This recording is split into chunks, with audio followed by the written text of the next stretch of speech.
When we talk about different groups of people like Native Americans or Europeans, we can talk about culture because different groups of people have different ways of doing things. We call that culture. Culture is a way. How? A way of life of a group, an organization, or a country. So it's interesting. It's a group, an organization, or a country has different ways of life or ways of doing things. A group can be, for example, like a group of Boy Scouts, right? Boy Scouts is a group. They have a certain type of culture. They have a certain way that they dress. They have certain slogans or certain signs that they make. So they have a certain culture. An organization, like a company. Oh, Boy Scouts of America is also an organization, but a company can also have a culture. Like a company culture. How do those people dress? How do they act? That can be a culture too. And of course, a country is a nation of people, and they have certain cultures or certain things that they do that is according to their culture. So groups can be groups of people, people who have the same ethnic group, organizations like Boy Scouts of America or a company, and a country like America or other country. All have different culture, a way of life, a way to live, certain ways that they dress, certain things that they do. Now we're talking about Native Americans in this unit. Native Americans, of course, are the people who were living in North America before the Europeans. If you remember history, Europeans came to North America, starting with, people say starting with Christopher Columbus is when most Europeans started coming over to America. And they found people already living there. Those people who are already there are called Native Americans. Now, when we talk about native, what is a native? Who is a native? A native is a person born and existing in a particular place or country. So if you were born in Korea, you are a native of Korea. If you were born in America, like this boy seems to have been, he is a Native American. Somebody who is born in a place or existing. If you go to a new country and you see the people there, those are the natives. They exist in that country. They live in that country. They are the natives there. Let's take a look at a video. This is a video of Native Americans, and you can see that their culture is quite interesting. They're wearing different sorts of clothes, and they are dancing in a certain way. So this is the way that they live for many, many years, hundreds of years. This is the culture that this group has developed. Okay? Now, to hunt. When we talk about Native Americans, of course, Native Americans were a group of people who lived before modern times. And of course, much of their culture, their way of life, they did certain activities. One of those activities was to hunt. Hunt means to chase and kill animals for their meat or skin. Of course, before modern times, if we wanted to get meat, if we wanted to have a steak, we couldn't just go to the store and buy one. We had to go out and hunt an animal for its meat. And of course, that was very common many hundreds of years ago. We also, if we wanted to eat fish, we have to go out and catch a fish. Fish means to try to catch fish. To try. It doesn't mean you're successful, right? If you say I'm fishing, it doesn't mean you caught a fish. It means you're trying to catch a fish. Hopefully, you will be lucky and you will catch that fish. Okay? So to fish means to try and catch a fish. And that's what they're doing. They're using a fishing pole. A fishing pole and line, and they are trying to catch a fish. If they get a fish, they will be very happy. This is a fishing pole. Have you gone fishing before? Maybe you've gone fishing with your dad or your mom or your family. It's a very interesting and fun activity.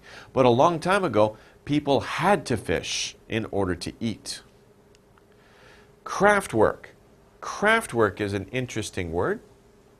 Craft, it's really two words, craft and work. Craft is some type of art or something that you make with your hands. When you use your hands to make something, you're engaged in crafts. Work, of course, is a work of art. It's an object.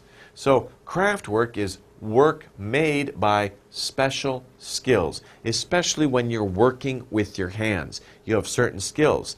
Somebody who makes a basket here, they're working with their hands, and they have to have special skills to make such a beautiful basket as this. People who work in wood and they make nice things out of wood, that is also craft work. They're engaged in a craft. Settle. To settle means to go and live in a place. To go and live in a place. This bird has settled down in this nest. By the way, I think this is a fake bird. It doesn't look like a real bird. It looks like maybe a little toy. But anyways, it could be a real bird. It's very hard to find out in this picture, isn't it? But anyway, this is a nest. These birds will come here, they'll make their nest, and they will settle in this area. But we can also talk about people, especially a long time ago, when large groups of people would leave one place and go to another place, and they would settle down there. They would stop and they would start living there, and they would develop the land and raise crops and raise animals, make farms and houses, and they would live there. And that's called to settle the land, or to go settle somewhere else. In modern times, we still do that. Some people want to change their countries, so they might move from one country and settle in another country. So that is still something that people do. Affect. Affect means to make a change in something or someone. If you affect someone, you make a change in that person. If you affect something, you change that thing. So to affect is very important, that you're making a change in something or someone. American Textbook Reading, Grade 1, Social Studies, Book 2.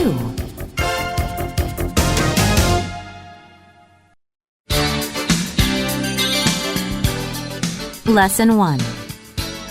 The First Americans.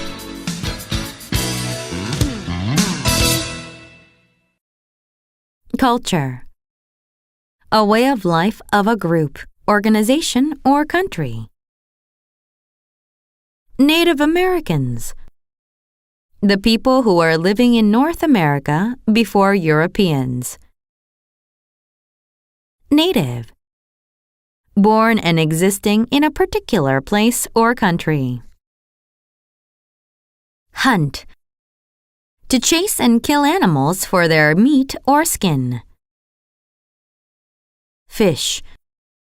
To try to catch fish. Craftwork. Work made by special skills. Settle. To go and live in a place. Affect. To make a change in something or someone.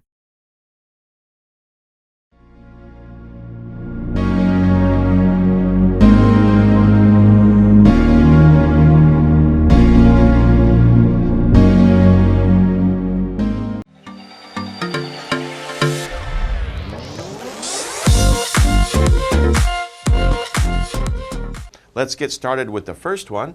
The first one is mountain. Mountain, very tall mountains, as you can see in this picture. A mountain is the highest type of land. The highest type of land. The most high. Of course, don't say most high. It's the highest. It's the highest place that you can go on earth is in a mountain. Where is the highest place you can go on earth? Do you know the highest mountain? It's Mount Everest, right? Mount Everest is the highest place, a very tall mountain. Mount Everest is the highest place on land. That would be a mountain. What about a plain? If you talk about a mountain, it's like the opposite of a mountain is a plain, because mountains are very tall and mountains are very steep. but a plain is very flat. A plain is a large, flat piece of land. You can see forever, right? You don't see any trees, you don't see any mountains, you don't see any hills, just very flat land, a very large plain. And usually animals live on the plains. Large groups of animals will live together and run across the plains, and they eat the plants that grow on the plain. Okay, we also have a desert, and a desert is a very different type of place. It's a very beautiful place, as you can see, but it's also a difficult place to live. Why is it so difficult? Because a desert is a very dry area of land. There's not much water, or very, very little water in a desert. So plants and animals can't live there. It's very difficult for living things to live in a desert. You see these people here, they're just passing through. They have to get out of the desert to find some plants and water in order to survive, right? So they're just passing through. Okay, we also have a river. Now a river is much different than a desert, right? A river's got lots of water in it, right? And usually we find rivers in mountains, but also on plains. This river is going through a mountain here, and it's going pretty fast. A river is a large stream of moving water, The river means that the water is moving. If it's not moving, we call it something different. We'll get to that in a second. But the river means that the water is moving. Now there's another word here that's interesting, a stream. So we have streams and we have rivers. Streams are usually smaller, right? If there's just a little bit of water and maybe you can step across it, we call that a stream. Rivers are larger. It's more difficult to cross a river. You can't jump over it. You can't step over it. You have to walk through it or be very, very careful. Sometimes you have to swim across a river, but be careful crossing a river. Don't cross the river unless an adult is with you, or maybe there's a bridge, or the river isn't moving very fast. But be very careful around rivers because it's moving water. It could be dangerous. Okay. Also, we have valleys. You will find, where do you find valleys? Do you find valleys on plains? No, you wouldn't find valleys and plains because valleys mean that you have two sides, right? Plains are very flat. So you would find a valley where?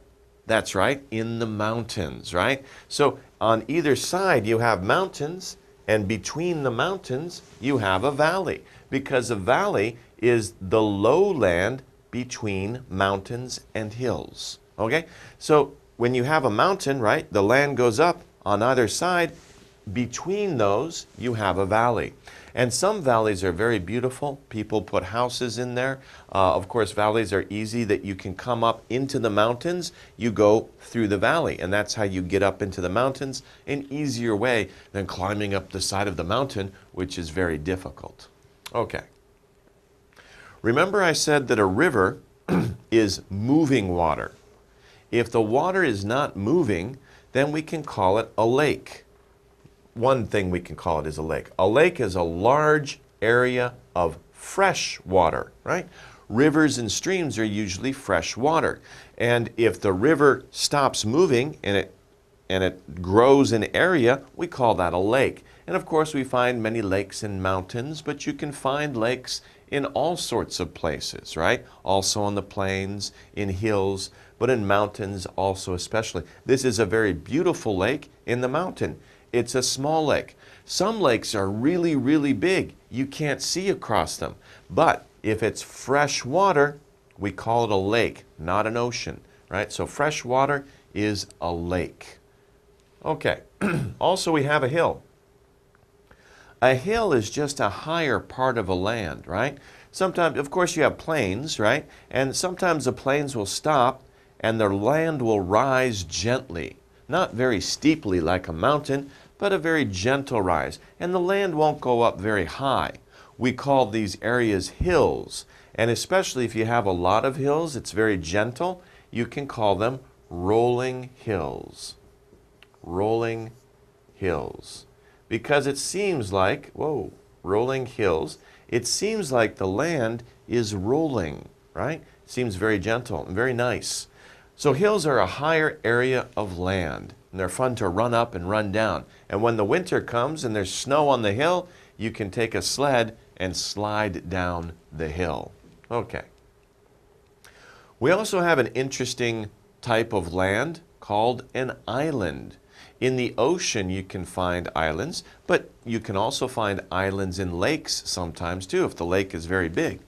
An island is just a piece of land with water all around it, like these. We have two islands here. There's water all around these pieces of land, right? So we call these islands. By the way, we don't pronounce the S in island. It's just island, not island, island, island. Okay, so an island is a piece of land with water all the way around it. Some islands are very beautiful, especially in the Pacific Ocean. Very beautiful, nice beaches. They're very beautiful islands in the ocean. Lesson 2. Celebration of holidays. Celebrate. To do something special for a day or an event. Custom. The usual way of doing something in a group or country. Calendar. A set of pages that shows days, weeks, and months of a year. National holiday. A day to honor an important person or event. Hero. A man or woman who is very brave and tries to help others. Folktale. An old traditional story of a group of people. Religion. Faith in the existence of a God. Belief. A strong feeling of trust in someone or something. Honor. To show respect for someone or something.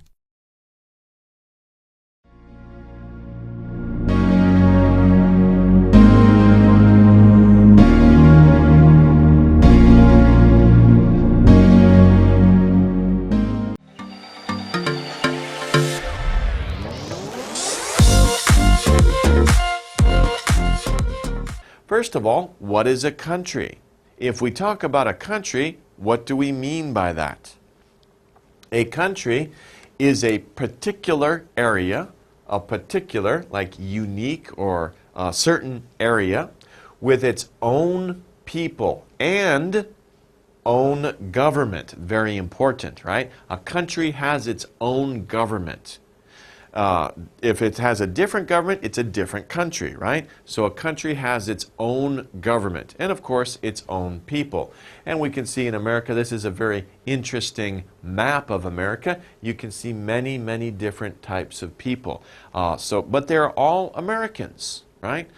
And they have their own people and especially their own government. There's only one government for all of these people. Now, when we talk about people who move from one country and they move to another country, right, we can talk about immigrant. An immigrant is someone who comes to a country to live as a citizen. Not a tourist, right? We don't mean tourist. Not a tourist, right? A tourist is someone who goes to another country just to look around. And then they go back home to their own country. But an immigrant is someone who goes to another country because they want to live in that country. They're going to change their country. And many people do this all over the world. Someone who comes to a country, a different country, to live as a citizen. Of course, this is a picture from a long time ago. Looks like Europeans coming to America to live.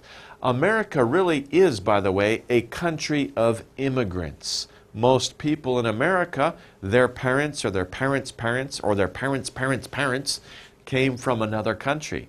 America is really a country of immigrants. To move, okay, we're talking about to immigrate, or immigrants. Immigrants have moved from one country to another country. So to move means to change where a person lives. Of course, move doesn't just mean you move from one country to another country. You can move from one place in a country to another place in a country. For example, you could move from New York to Los Angeles.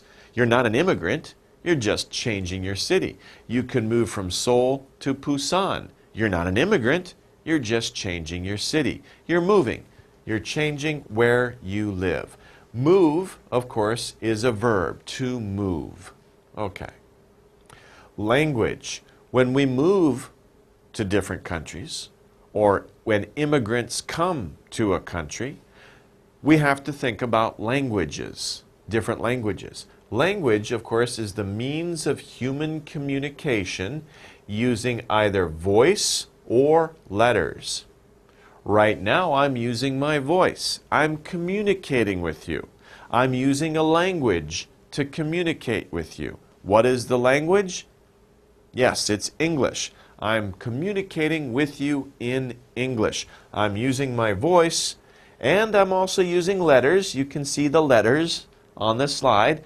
And I'm communicating with you using a language, and that language is English. Normally, you communicate with your friends and family in Korean. So there are different languages. So language is the means of human communication using voice or using letters. I've never seen anybody do that, though. I've never seen letters come out of somebody's mouth. Okay, it's just an interesting picture. Okay, it's a 재밌다 사진, right? It's an interesting picture. Okay, or maybe he's eating the letters. No, I'm just kidding. I'm just kidding. Okay, but anyways, you get the idea. He's speaking. He's saying something. So he's using his voice, or you can write down the letters. Okay. Different. Something that's different. Not the same. We don't want things to be the same all the time, do we? That's boring. It's interesting if things are different. What does different mean? Different, not the same. If everybody looked the same, nomu shimshimheo, right? Nomu, it's very boring. We want to see difference, right? So we see somebody who's different. That's great, right? It's change. But don't be too different, right? Still be a nice person, right? But it's nice to see difference. It's nice to see something that's not the same. Okay, so we're talking about different here. Okay, get along. Now, we just talked about different, right? Not everybody is the same. And that's good, right? We don't want everybody to be the same because that's boring. It's nice to have difference, but like I said, be nice. Just because you're different doesn't mean that you should do bad things, right? That's not what we want. We want people to get along. Get along means to live with others without trouble. No trouble, okay? If you get along with other people, it means you live with other people and you're happy, they're happy. Hey, you like each other, you're friends. You can be different, no problem. That's cool. But you don't want to have trouble between people, right? You want everybody to be happy. And if everybody is happy and everybody likes each other and they enjoy being with each other, then they are getting along. It's very good to get along with other people. And even if they're different, who cares? You can learn from them. Or you say, wow, that's cool, that's different, that's neat. And so that's a good idea, right? So get along with other people, even if they are different. Okay, now we talked a little bit about all over the world. At the beginning of this lesson, I said people come from all over the world to come to America. All over the world, it's not one word, right? It's an expression, but it's a good expression to remember as one unit. It's a good point. When you learn new words, don't just learn one word. Learn words in groups and expressions. This is a good expression to remember. All over the world. It means anywhere or everywhere in the world. All over the world. Anywhere in the world or everywhere in the world. If you say, I want to go all over the world, that means you want to go everywhere in the world. If you say people are coming from all over the world, it means they're coming from anywhere in the world. So it means anywhere on earth, all over the world. We have a new word here, an interesting word, recreation. Recreation. Recreation. Recreation means a thing to do for fun and during free time. So when you have free time, take a break from studying. If it's a nice day, go outside, have some fun, do some fun activity. That's called recreation, right? Recreation also means to have fun. By the way, recreation, we can also say hang out.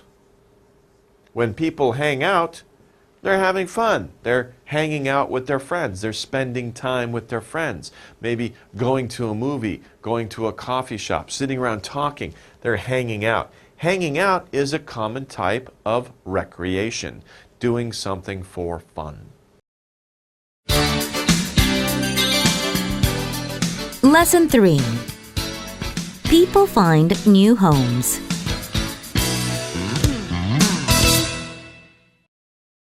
Country.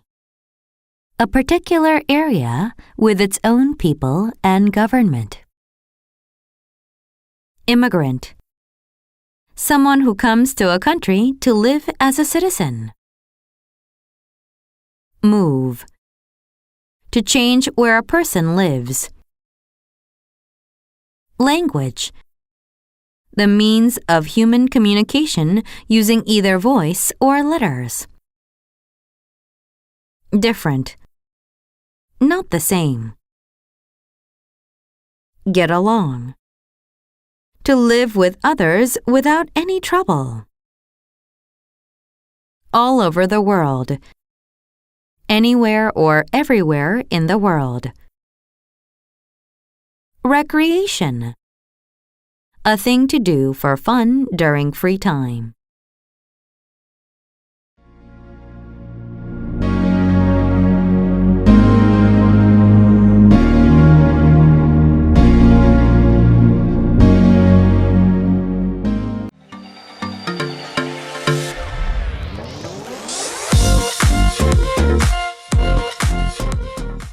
Our first word, of course, is government. What is government? Government is defined as the group of people that controls a community. Now that's an interesting word, controls a community. It's the group of people that has the power to make laws, to change community policy, but be careful using control, right? In democratic countries, the government, sure, they kind of control the community, but the people elect those leaders. So they don't have absolute power. In other countries that are not democratic, yeah, one person or a few people do control the community. So it depends on what kind of government we're talking about. But it's a government is a group of people who are in charge, who figure out how the community will act, what will happen in the community, or what the laws are. So that's the group of people that controls a community. In the United States, the government is represented by the Capitol building, also by the White House, but the Capitol building is where Congress meets. And that, of course, is a very large group of people who are elected to their position, elected to their office, and they make laws that everybody in America must follow. So that's the Capitol building in Washington, D.C., where Congress meets. Okay. So we talked about government. Government offers services to the community, but what is a government service? What are we talking about? A government service is a thing that government does for a community. Here, thing isn't something that you touch or hold. It's a service. It's work. So you could say work that a government does for a community. Here are two examples of work that a government provides for a community. First of all, we can see a police officer. What does a police officer do? They work to keep us safe, to protect us from bad people. Obviously, police officers are very important. They offer a valuable service to the community.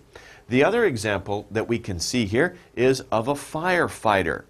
What do firefighters do? They also keep us safe. If there's a fire or emergency, firefighters come out and help people get to safety, or they help put out fires. They help deal with disasters. And of course, this is a very important service to the community, especially in times of emergency.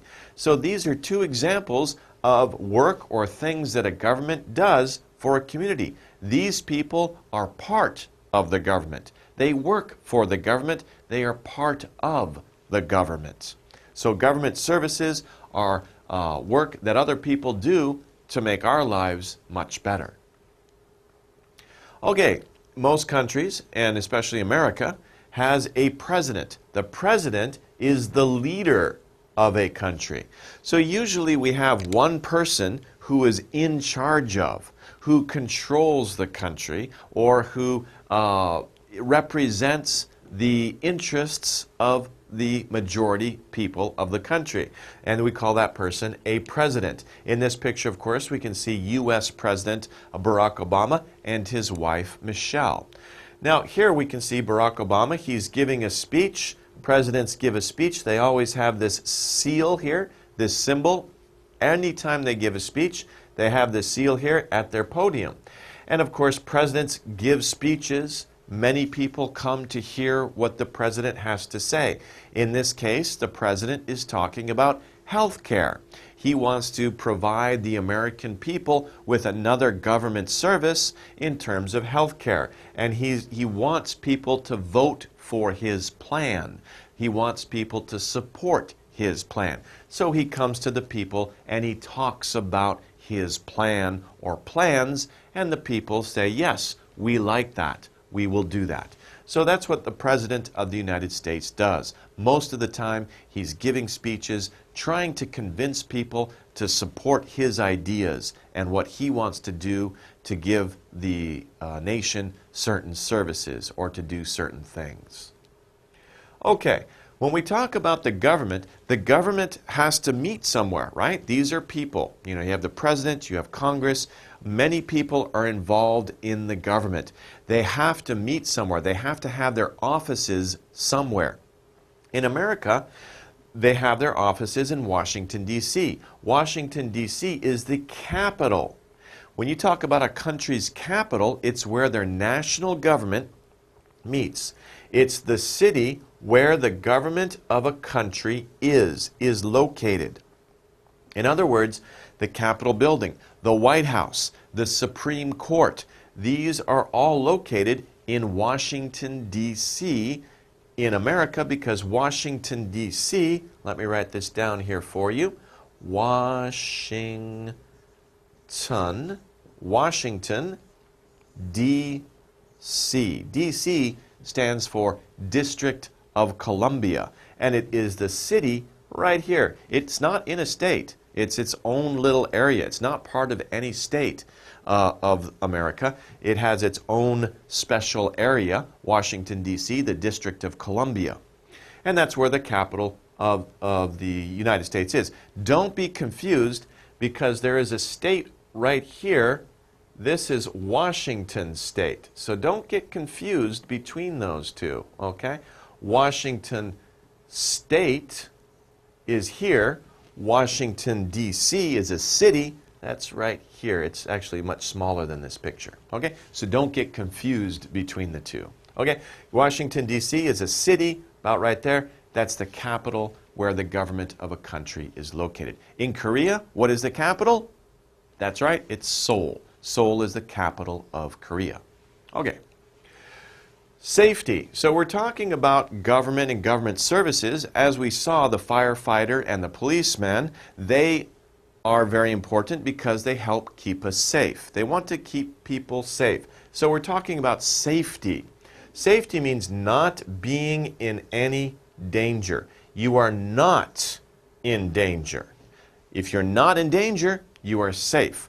Normally, Usually, we are not in danger, right? Okay, normally, we are safe. We are safe. Okay, and we're talking about that adjective safety. Oh, I'm sorry, noun would be safety. Adjective is safe. We are safe. Let's get to safety. So you use this as a noun, let's get to safety. And as an adjective, safe. We are safe. Okay, next one. Important. Important. Important. Long word, many syllables. Important. Having a big effect. Effect is like result. Remember? Effect is like result. So something has a big result, or something is very powerful in a group or for an event. It's very important. The effect or the result is very big. It's important. In this case, this person is important. This person could be the leader, could be the boss or the president, and many other people listen or follow the leader. So this person is important because this person has a big effect. But not just people, many things are important, right? Objects or things in your life that are important have a big effect on your lives. Okay, here we have a firefighter. A firefighter is someone who helps keep us safe, right? We talked about this before. We saw the example of the policeman and the example of firefighter. What is a firefighter? A person who professionally puts out fires. So that's an interesting word right there, professionally. What does that mean? Professionally. It's a person who is a professional and they do something. They do it professionally. Now, when we talk about professional, what is a professional? When we talk about professional, it's helpful to think about this word too, amateur. Amateur. Amateur is someone who does something as a hobby, or they do something that they like to do, but they don't get money for it. For example, athletes. In the Olympics, the athletes are amateurs. They're not getting paid by a team or a company to go and compete. They're amateurs. When somebody does something and they get paid for it, it's their job, they get a salary for doing it, then they are a professional.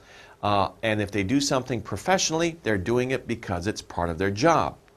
Firefighters, it's their job to put out fires. They're getting paid for it. They work for the government. By the way, firefighters don't just put out fires, they also help in other types of emergencies, like a disaster, an earthquake, or if a building falls down, they come out and they help people to get to safety, and they help save people. But their main job is to put out firefighters. That's why they're called firefighters. Okay. Another type of government employee. These are types, of course, of government employee. Government employee, a government employee. We saw firefighter first. Another type of government employee is park ranger. Interesting job, right? Many kids sometimes say, I want to be a park ranger. Why? What do park rangers do?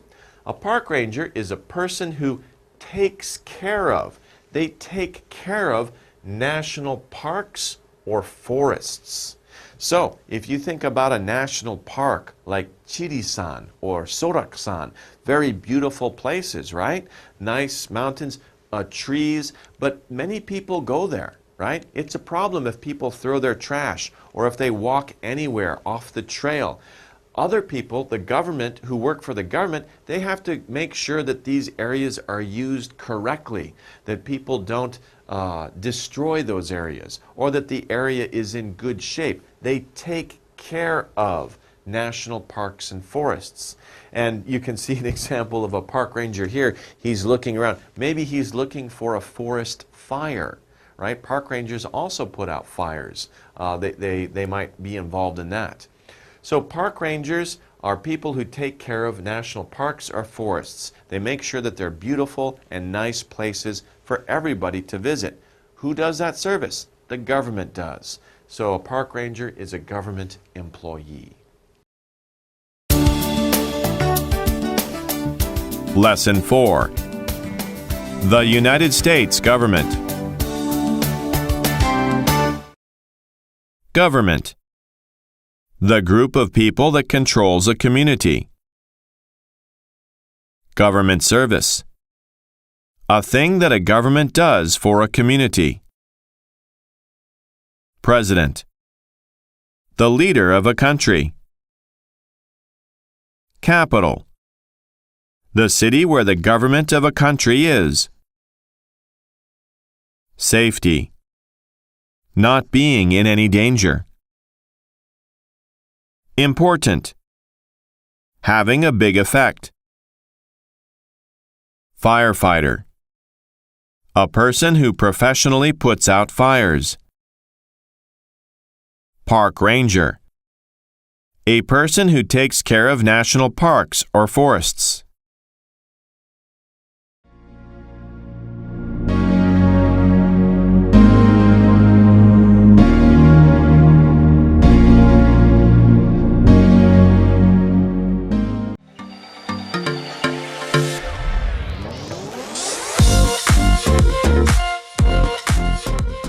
First of all, of course, is pledge. We said the Pledge of Allegiance. What is a pledge? A pledge is a promise. It's the words that you use to promise that you will do something. A pledge is very similar to a promise. Usually that when people say that they promise to do something and it's very formal, it's a very solemn or very important promise, they usually do something like this, right? I promise I will do it. Or they do this when they pledge allegiance. So it's a very important or very a solemn means important or very formal type of promise that you make. And that's a pledge. What is allegiance? We're talking about pledge of allegiance. Allegiance means to be faithful to someone or something. So of course we see a soldier here, wrapped himself in the flag, right? Very patriotic. Allegiance means to be faithful to something. In other words, that you will always support something. You will always do something. Your actions will be to help or to support someone or something else. People can say, where is your allegiance? Or where does your allegiance lie? In other words, is your allegiance to your country?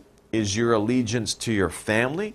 Or is your allegiance just to yourself? If your allegiance is just to yourself, that person is selfish. They only are faithful to themselves. But if their allegiance is to their family, that means that they want to support and they want to help their family. If their allegiance is to their country, that means that they want to support and they want to help their country. So that's what allegiance is. It's being faithful, helping someone or supporting someone or something. Okay. Flag. Now you pledge allegiance to a flag. It sounds like an odd idea. A flag is just a piece of cloth, right? But a flag is a symbol. A flag is a piece of cloth that is the symbol of a group, organization, or country. So a flag is more than just a piece of cloth. It's a symbol. It symbolizes that country. And a flag symbolizes not just the country, but the ideals of the country, or group, or organization, because groups can have flags, organizations can have flags. Of course, sports teams have their own flags, but especially countries. We're talking about pledge of allegiance to the flag. Means that you're promising to be faithful, not to a piece of cloth, but to the ideas that that piece of cloth symbolize. What are the ideas that the American flag symbolizes? Of course, democracy, helping other people, being an American citizen, supporting your country. Those are the ideas that this piece of cloth symbolizes. That's what the American flag symbolizes. Of course, the Korean flag also symbolizes many of the same things for Koreans. Okay, our next word is stand for. So we just looked at the word flag and it symbolizes something. Symbolize and stand for is the same thing. Stand for means to symbolize, right? Symbol is a noun, it's a thing. Symbolize means to stand for that idea. The symbol stands for another idea. To stand for, to mean something. So, what are we talking about? What things stand for other things? Usually symbols, like we use the example of the flag. The flag, when you see the flag, it means something to you. But it's not just flags that are symbols. Many things can be symbols. Pictures, letters, numbers are all symbols. If we see this picture, a white dove carrying an olive branch, if we see this symbol or this picture, branch, olive branch, that is a symbol for peace. This picture stands for peace. By the way, this is a very, very old symbol going back to Greece, ancient Greece. Okay? This is a very old symbol, a white dove carrying an olive branch in its mouth. That's a symbol of peace. It stands for peace. So what does a symbol stand for? What does it mean? Honor. Honor is a very important word, of course, when you're talking about promises and you're talking about being faithful to a certain amount of ideas or a certain group or a certain country. Honor is very important. Honor means to do something to show respect. When you honor something or someone, you're showing respect for someone or something. These soldiers, of course, soldiers have a very high code of honor. They believe in honor very much. Honor is very important to soldiers, and especially they show honor to their nation's flag. Let's take a look here. Now these soldiers are very formal. They're very strict in how they behave. They, of course, are showing honor. They're doing a rifle drill. It's part of the way to honor or to pay respect to their country and also to their fellow soldiers who may have died in wartime. This is a memorial. This actually is a grave of, I believe it's the unknown soldier in Washington, D.C. It's a grave where the remains of the soldier who is in here, they don't know who he is. He symbolizes, those remains symbolize all American soldiers who died in wars in various places, especially those soldiers who've died and the remains or the bodies could not be found. This symbolizes all of those men and women. And the soldiers honor this memorial to show their respect for their fallen comrades, for their fallen fellow soldiers who have fallen in war. So you show respect or you show honor to symbols or national monuments. You also honor your flag. Okay, liberty. Liberty is an ideal, a very important ideal in America. The flag, the American flag, stands for liberty. Liberty means having the right to be free from any control. The important thing about America and the important thing about the United States history is that they wanted to be free from a king. They wanted to have their own government, to have their own free government, so that each person could feel free from a government control, that the government didn't control them, that they were the government. They controlled their own lives. They controlled their own societies. And if you do that, then you have liberty. Just like this bird can fly where it wants to, right? It has liberty. It's free. Of course, no society is completely free. But if you live in a society where there's not a king or a queen or a dictator telling you what you must do or where you have to live or how you must think, then you have liberty. And everybody should have liberty. Everybody should be free from those types of government controls. That's a very important part about America. It's what the American flag stands for. It stands for liberty. It stands for justice. Justice means treating people equally and fairly. Now that's the ideal, right? It doesn't always happen that way, but that's the ideal. Justice means that you use the law to treat everybody equally. Everybody should be equal. Everybody should have the same fair chance in life. That is justice.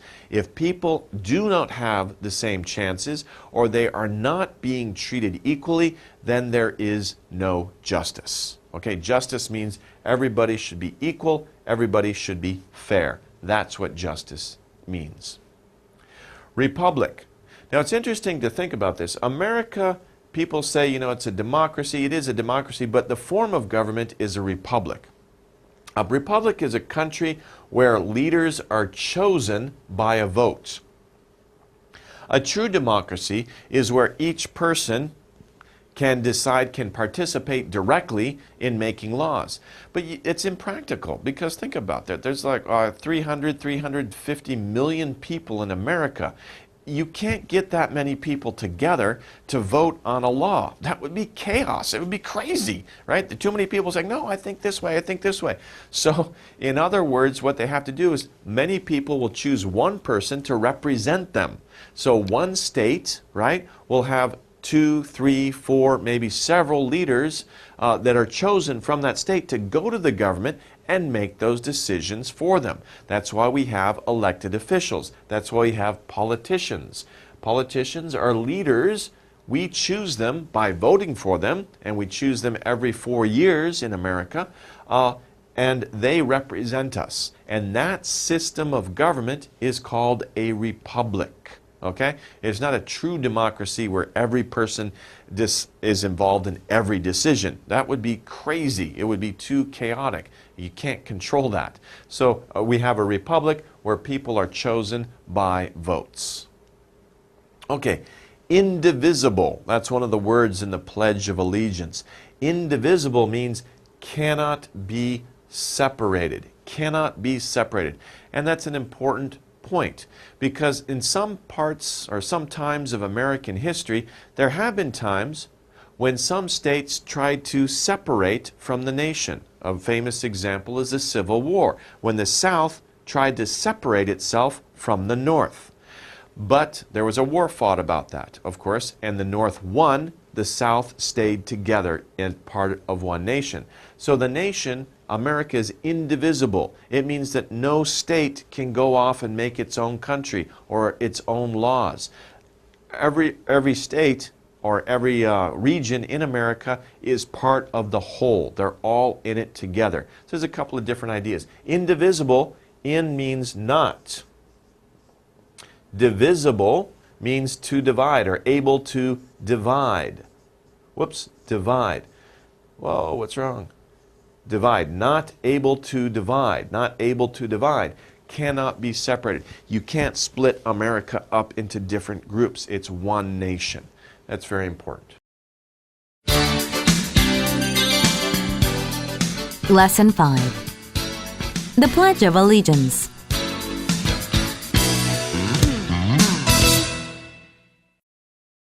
Pledge. The word of promise. Allegiance. Being faithful to someone or something. Flag. A piece of cloth that is the symbol of a group, organization, or country. Stand for. To mean something. Honor. To do something to show respect for someone or something. Liberty. Having the right to be free from any control. Justice. Treating people equally and fairly. Republic. A country where leaders are chosen by vote. Indivisible. Cannot be separated.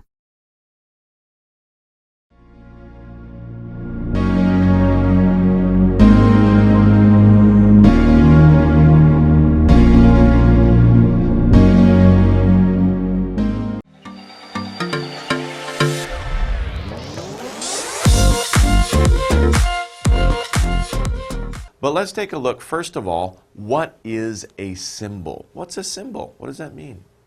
A symbol is something that stands for something else. Stands for, that's the same as means. It means something else. It has the same meaning for something else, or it means a certain thing. If you look at these symbols over here, these symbols are what you would find on a package that you send through the mail. This symbol here means keep it straight up. Don't turn it upside down, right? Keep it straight up. Don't turn the box on its side. This one here means don't get it wet, right? We can tell that because it's an umbrella. All of these signs or pictures or even objects have some certain meaning. Some of them, not every object is a symbol, but many objects are symbols. They stand for something else or they mean something else. Okay, that's what a symbol is. We also have stripe. Why are we studying stripe? Well, we'll talk about that in a little while. That's important to America on the flag. But if we talk about stripe, what is a stripe? A stripe is a long, narrow line of color, like this shirt, right? There are many white and red stripes on this shirt, okay? So those are stripes. Do you have any stripes in your clothing? If you're not wearing any now, look in your closet. Maybe you have a shirt that has stripes, this way, or pants that have stripes. Ooh, that would be a little wild, huh? Okay, but anyway, those are stripes. Okay, our next word is bald. Oh my gosh, temori, right? Orikaseo, where did the hair go? The hair is gone, right? Father and son both have no hair. The hair's gone, right? Looks like the son decided to join his father and get his head shaved. Head shaved. But if something or someone has no hair, we say they are bald, okay? These are very interesting words, but you'll understand later why we're talking about stripes and bald. These all have to do with symbols of the United States, so don't worry.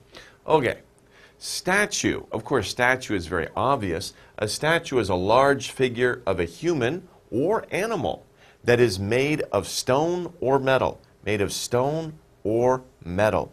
These are the things that they use to make statues. And statues, of course, are large figures. We can see this statue here. This statue is of Abraham Lincoln, a famous U.S. president. It's made of metal or stone? It's made of stone.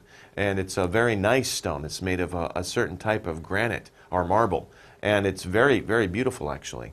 But this is a statue of Abraham Lincoln. It's a statue of Abraham Lincoln, and it's in Washington, D.C. If you go to Washington, D.C., check it out. It's very impressive. Okay. A monument is kind of like a statue, but a monument isn't a picture of a person or an animal. It's just a very large building. And there's many different shapes for monuments and many different types of monuments. A monument is a large building built in memory of a person or event. This is the Washington Monument in Washington, D.C. Actually, it's on the mall, and the Lincoln, the statue we just saw of Abraham Lincoln, I think is that way, or it could be that way. I'm not sure, but it's very close. All these things are together. This is a monument for the memory of George Washington, the first president of the United States. It's in memory of him. He was the first president of the United States. Many people respected him, and they wanted to honor him as the first president, so they built a monument in his memory. But it doesn't always have to be a person. It could be an event. Some monuments are built to remember important events. For example, like wars or some other thing that happened that's important to the nation. Usually it's wars, but it could also be something else. Okay? But the monuments are built in memory so that we remember these people or these events when we look at the building. Okay, a landmark. A landmark is a place that has a very important meaning. A very important meaning. There are many landmarks around us. In fact, in Seoul, if you look around in Seoul, what are some important landmarks? There's Namsan Tower, right? Actually, landmarks are also used to know where are you, and they're very good in giving directions. So if you're in Seoul and you get lost, look around. If you see the Namsan Tower, oh, I know where I am. If you're in Gwanghwamun, you can see the statue of Isun Shin, right? And that's a very important landmark too. It has an important meaning. Okay. Capitol. Capitol is the building in Washington, D.C., where U.S. lawmakers meet. That's the Capitol building. The Capitol building. You can see that. It's also a famous landmark in Washington, D.C. By the way, it's interesting. Capitol, this way, when we refer to the building, is spelled T-O-L. But if you talk about the city, Washington, D.C., it is the capital, A-L, of the country. Don't get confused. It's a very similar meaning. So the Capitol building is spelled O-L. The capital city, Washington, D.C., is A-L. But it's almost the same pronunciation. Capital, capital. Basically the same pronunciation, just a little bit different in the spelling. Lesson 6. The symbols of the United States. Symbol. Something that stands for something else. Stripe. A long, narrow line of color. Bald. Having no hair. Statue. A large figure of a human or animal that is made of stone or metal. Monument. A large building built in memory of a person or event. Landmark. A place that has a very important meaning. Capitol. The building in Washington, D.C., where U.S. lawmakers meet.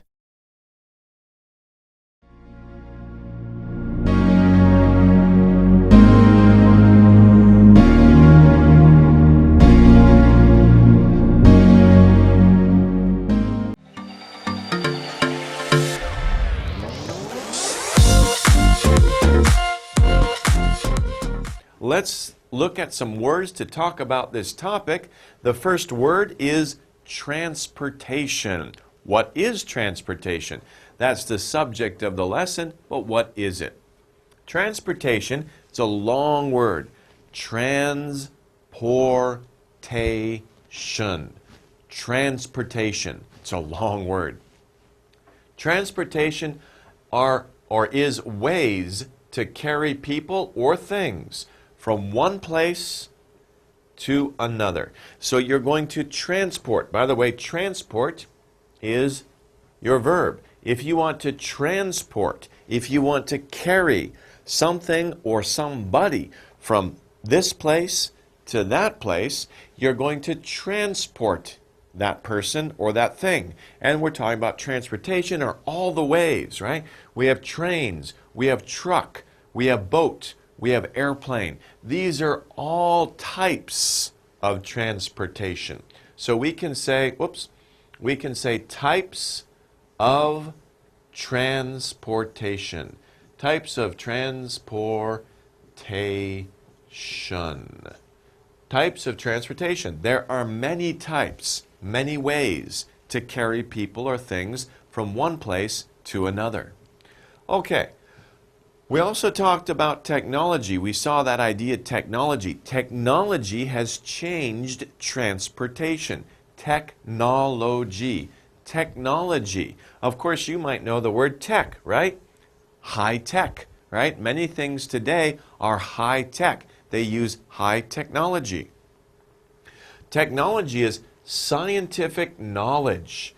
Technology is based on science. Science helps us learn about new ways to do things. And if we study new ways to do things, we're studying technology, because technology is scientific knowledge and tools that make our life better. It makes our life better because it makes us be able to do things easily and quicker and faster. Technology is improving the way that we live. Technology is using scientific knowledge and scientific tools, machines and other types of things to make the way we do things faster, easier, better. And that's technology. Okay, an engine is very important when we talk about modern technology. Almost all types of modern technology use an engine. What is an engine? An engine is the part of a machine that produces energy. The engine produces energy or makes energy. And that energy is needed for the machine to work. If you have a big machine, you want that machine to work. How can you get it to move? How can you get it to perform that work? You need an engine. That engine makes the energy that the machine needs in order to move or to work or to do its job. A bicycle, okay, you probably have a bicycle. A bicycle is a vehicle that usually has two wheels,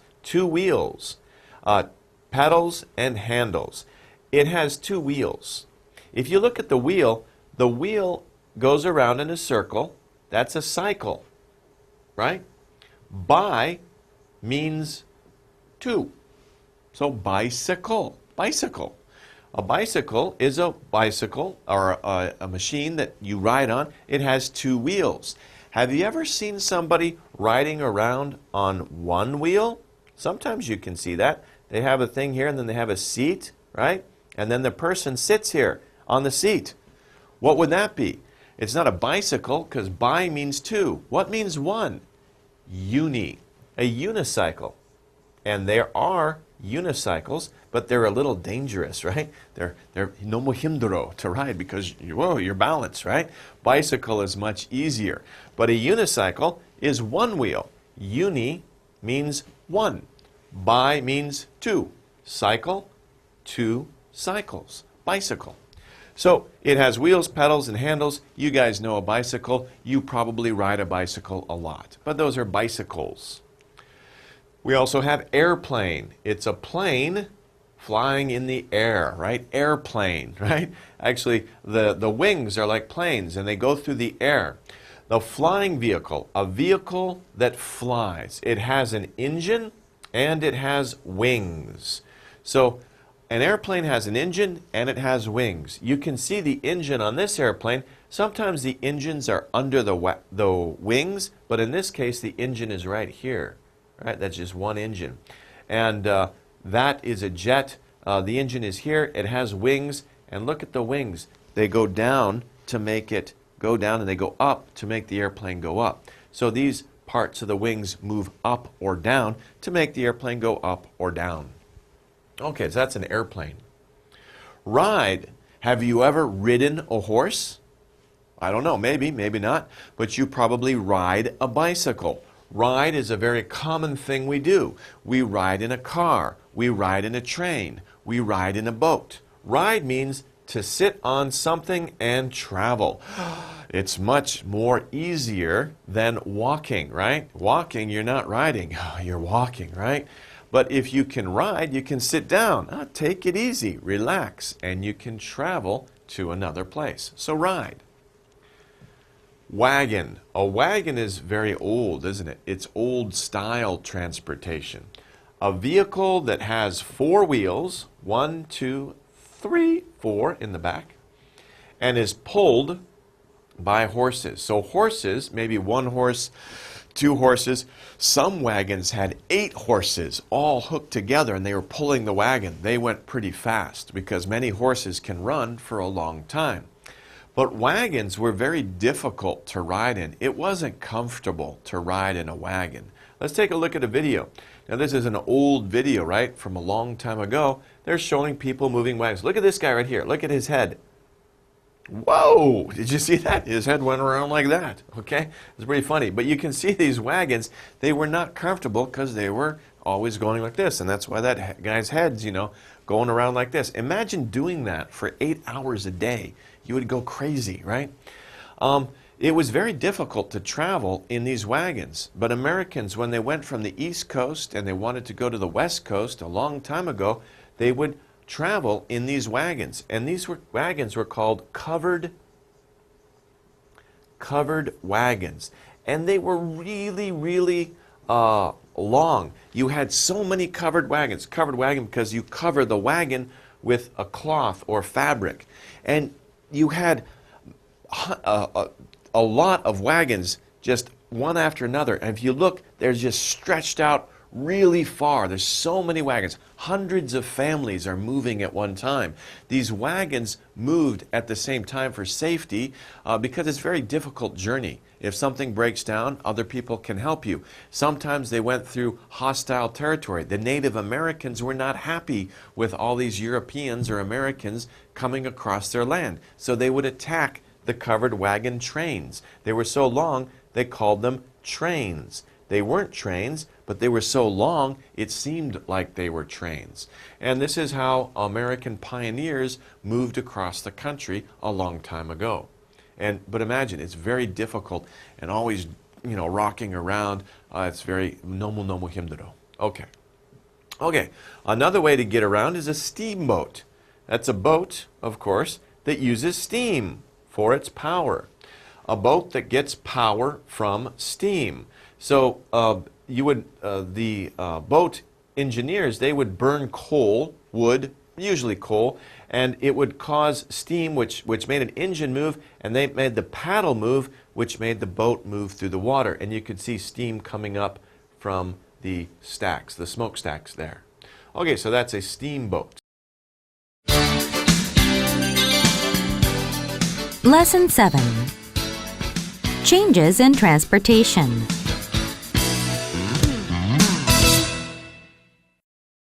Transportation. Ways to carry people or things from one place to another. Technology. Scientific knowledge and tools that make our life better. Engine. The part of a machine that produces energy needed for the machine to work. Bicycle. A vehicle that usually has 2 wheels, pedals, and handles. Airplane. A flying vehicle that has an engine and wings. Ride. To sit on something and travel. Wagon. A vehicle that has 4 wheels and is pulled by horses. Steamboat. A boat that gets power from steam.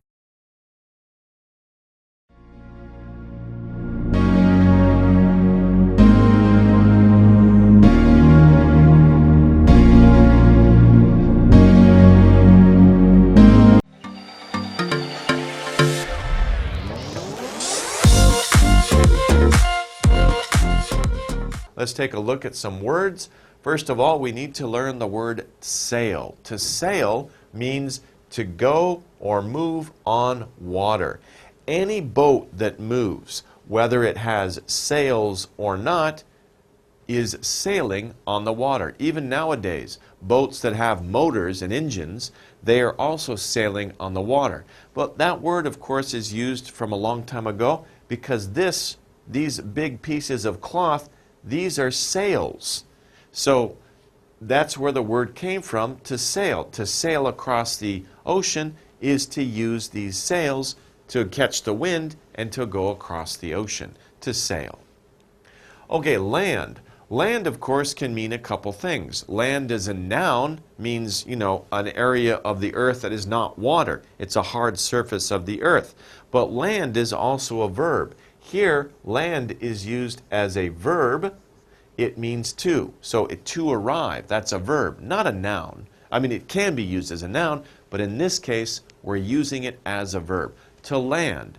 To land means to arrive somewhere by airplane or boat. Because if you think about it, if you're on a boat, you're on the water. You're on the water, you reach land, you land on land, right? If you're in an airplane, you're in the air. You're not on land. You come back down, boom, and you back on land, you have landed. Okay, so that's interesting. To land means to arrive somewhere by boat or by airplane. When you leave the land and you come back to the land, you land. Okay, settler. A settler is a person who goes to live in a new place, a new area, before others. A settler is the first person or first people to go to a new area, a new place for this group, and to settle that land. Of course, settlers, European settlers, came to the land. They weren't the first people to live or to make their homes in America. The Native Americans did. The Native Americans settled America a long, long time ago. But the Europeans then came, and it was a new area for them. So they were settling the land for Europeans. So it depends on, who you're looking from, whose perspective you're looking at as to whether you're going to use the word settler or not. This is a picture of two people who are pretending to be settlers. I don't think she's a settler. She's a tourist, right, who came to look at these people, and she's participating in one of the exhibits at like a living museum. Okay, let's take a look at the next one, which is pilgrim. That's the group that we are talking about in this lesson. A pilgrim. You may have heard this word before. A pilgrim is a person in a group of English newcomers. English newcomers. The first pilgrims were from England, and they came to America. They were on the Mayflower. This is the ship. That's the name of the ship that they were on. They sailed from England to America in 1620. They're called pilgrims. Pilgrims are people who seek religious freedom, or they're traveling for religious purposes. The pilgrims did not like the Church of England. They didn't agree with it. They wanted to be free to practice their religion without the control of the Church of England. So they had to leave England. They decided they're going to go to America from England. They sailed on the Mayflower in 1620. They were some of the first settlers to come from England to America and create a town or city. It's a long time ago, 1620, a long time before even America was a country. Okay, freedom. I just mentioned that the pilgrims wanted freedom. They wanted religious freedom, so they left England. Freedom is the right to do whatever you want. Freedom is the right to do whatever you want. They wanted religious freedom. They wanted the right to act in their religion or to practice their religion in the way they wanted to. The Church of England told them, no, you can't do that. Said, no, we want freedom. So they left England. They were pursuing freedom. They were looking for freedom. A route. A route is a way that you get from point A to point B. Now, your route can be a straight line, or it can be, if you have time, you want to see some sights, you can go around in a different way, right? A route. A route is a way that someone or something takes to go somewhere. So if you're at point A, you want to go to point B, there are many routes you can take. You can go this way and check out a museum if you wanted to. I'm just being a little fun here. Museum, you can go, you want to check out a mountain, you can go this way. Right? There's a mountain we can look at up this way. Or, there's many routes that you can take between point A to point B. It's a way, any way that you take, that something or someone takes to get from one place to another place. Of course, the fastest route is always a straight line. Okay, search for. If you search for something, it means you try to find something. You try to find something. You're looking for something. You're searching for it. You think it's out there. You don't know. You don't know where it is. But you're trying to find it. Remember, be careful, because search for does not mean find. If you find something, that's the action. Yogita, I found it, right? I found it right here. It's there. Then you find it. Do not say, I am finding my keys. That doesn't make sense, because when you say you find something, that's the moment that you see it. Aha, Yogita, I found it. Chajasayo, right? I found it. But you do not look around. You are not finding something. You are searching for something. Be careful. I hear a lot of mistakes. A lot of students will say, I am finding my book. No, you were searching for your book. When you see it, then you found it. Okay? So don't say I am finding something. That sounds silly. You are searching for something. Okay. Lesson 8. People start coming to America.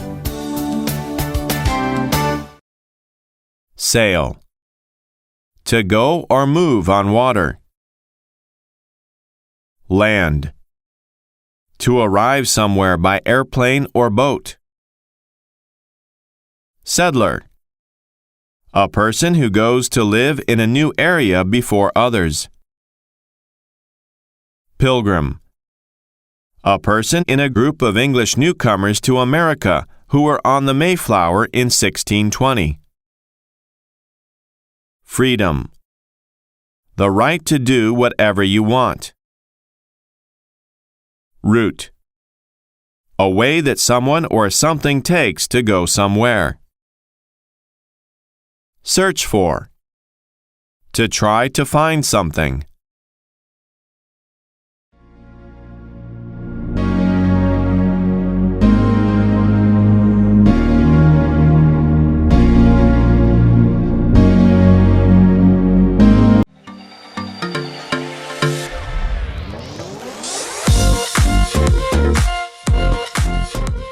Let's take a look at the vocabulary. First of all, we have the word rule. To rule means to have the power to control. Who is this person? Looks like a very strange type of person, but anyway, this person looks like a king, right? A king or a queen rules the country. They control the country. They have the power to control the country. So a king or queen rules the country. A colony is a place that is ruled by a more powerful country. This is kind of a strange picture, right? It's like I'm going to eat the world. But imagine if a king or queen is very powerful and they can put their power onto another country and rule that country. That would be a colony, a place that is ruled by a more powerful country. So if one country is very powerful and they take over another country, they rule it, they control that country. And they turn that country into a colony. Okay. Independence. Independence is freedom from others' control. So if you want independence, you want to be free from somebody else's control. It's very interesting because everybody learns how to be independent. As you grow older, you learn how to be free from your parents' control. Of course, you shouldn't be free from your parents' control right away. Your parents help you, right? You need your parents' control. They will guide you and teach you. But as you get older, you become independent. Independent. Right? You get your independence when you become an adult. And that means that you are free now from your parents' control. But you know, of course, your parents love you and they're not trying to control you. They're just trying to do the best thing for you. But in other situations, other people might try to control other people and they're not helping those people. They just want to use them to get more things or more They want to get something, for example, money or work for free, and so they're controlling other people. Of course, those people, they want to become independent, and they want to have control over their own lives. So, independence is freedom from others' control. Now, a declaration, if you make a declaration, you make a declaration. When you make a declaration is something that is officially told to other people. When you stand up in a formal situation and you announce something, or you can even write something, that can be a declaration too. It's when you officially tell other people some information, maybe your opinion or what you want to do. That is a declaration. You are declaring what your intentions are, what you want to do. Okay, war.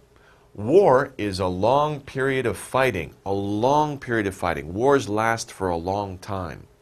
A long period of fighting between two countries. Wars are usually fought between two countries, but of course when a country fights against itself, that's called a civil war. But wars are usually fought between two different countries. And of course, these would be wars. And they're very terrible things, as you can imagine. Okay, well, if we talk about war, we should talk about soldiers, right? A soldier is a person who belongs to an army. An army is what fights in a war. Each country has their own armies, and these armies fight against each other in battles, and that's part of a longer period that is the war. But of course, the soldiers are the people who do the fighting. A battle, I just mentioned that word, a battle is a fight, one fight. A fight means one fight during a war. A war is a long period of time. So during the war, there are many battles. There are many separate fights or individual fights. So each fight during a long time are called battles.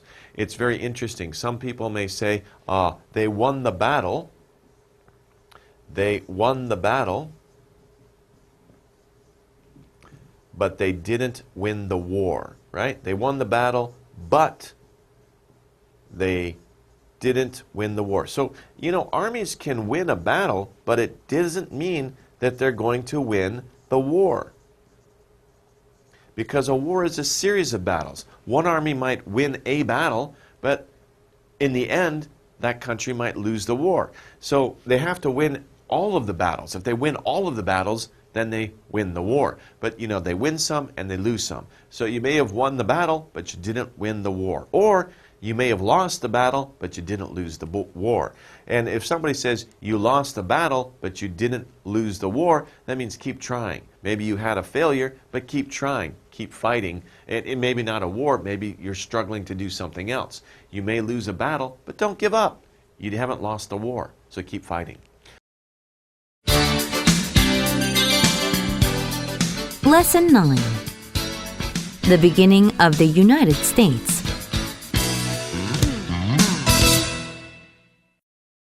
Rule. To have the power to control.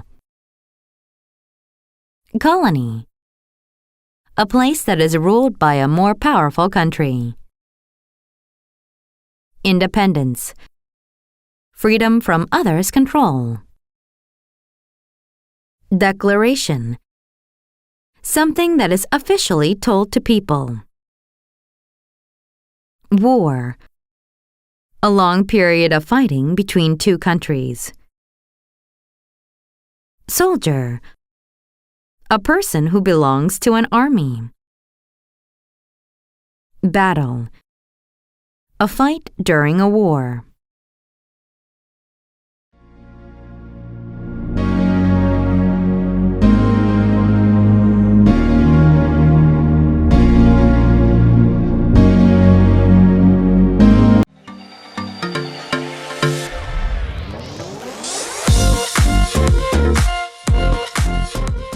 Let's start, of course, with job. What is a job? A job is work that a person does for pay. For pay? Pay, of course, means money, right? Money. If somebody does work and they get paid for it, that's a job. By the way, job can mean a couple things. Job can mean like a full-time job. That's what somebody does all the time.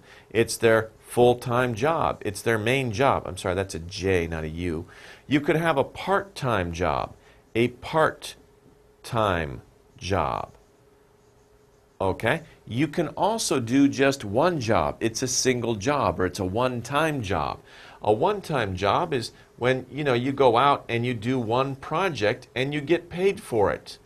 For example, people will go out, maybe somebody will go out and they'll fix a piece of machinery, or they'll go to somebody's house and they'll fix their house, or they'll do something. That's one job.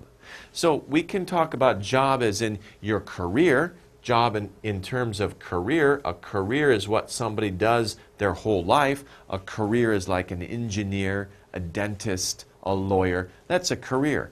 But one job, it could also be job. What's your job?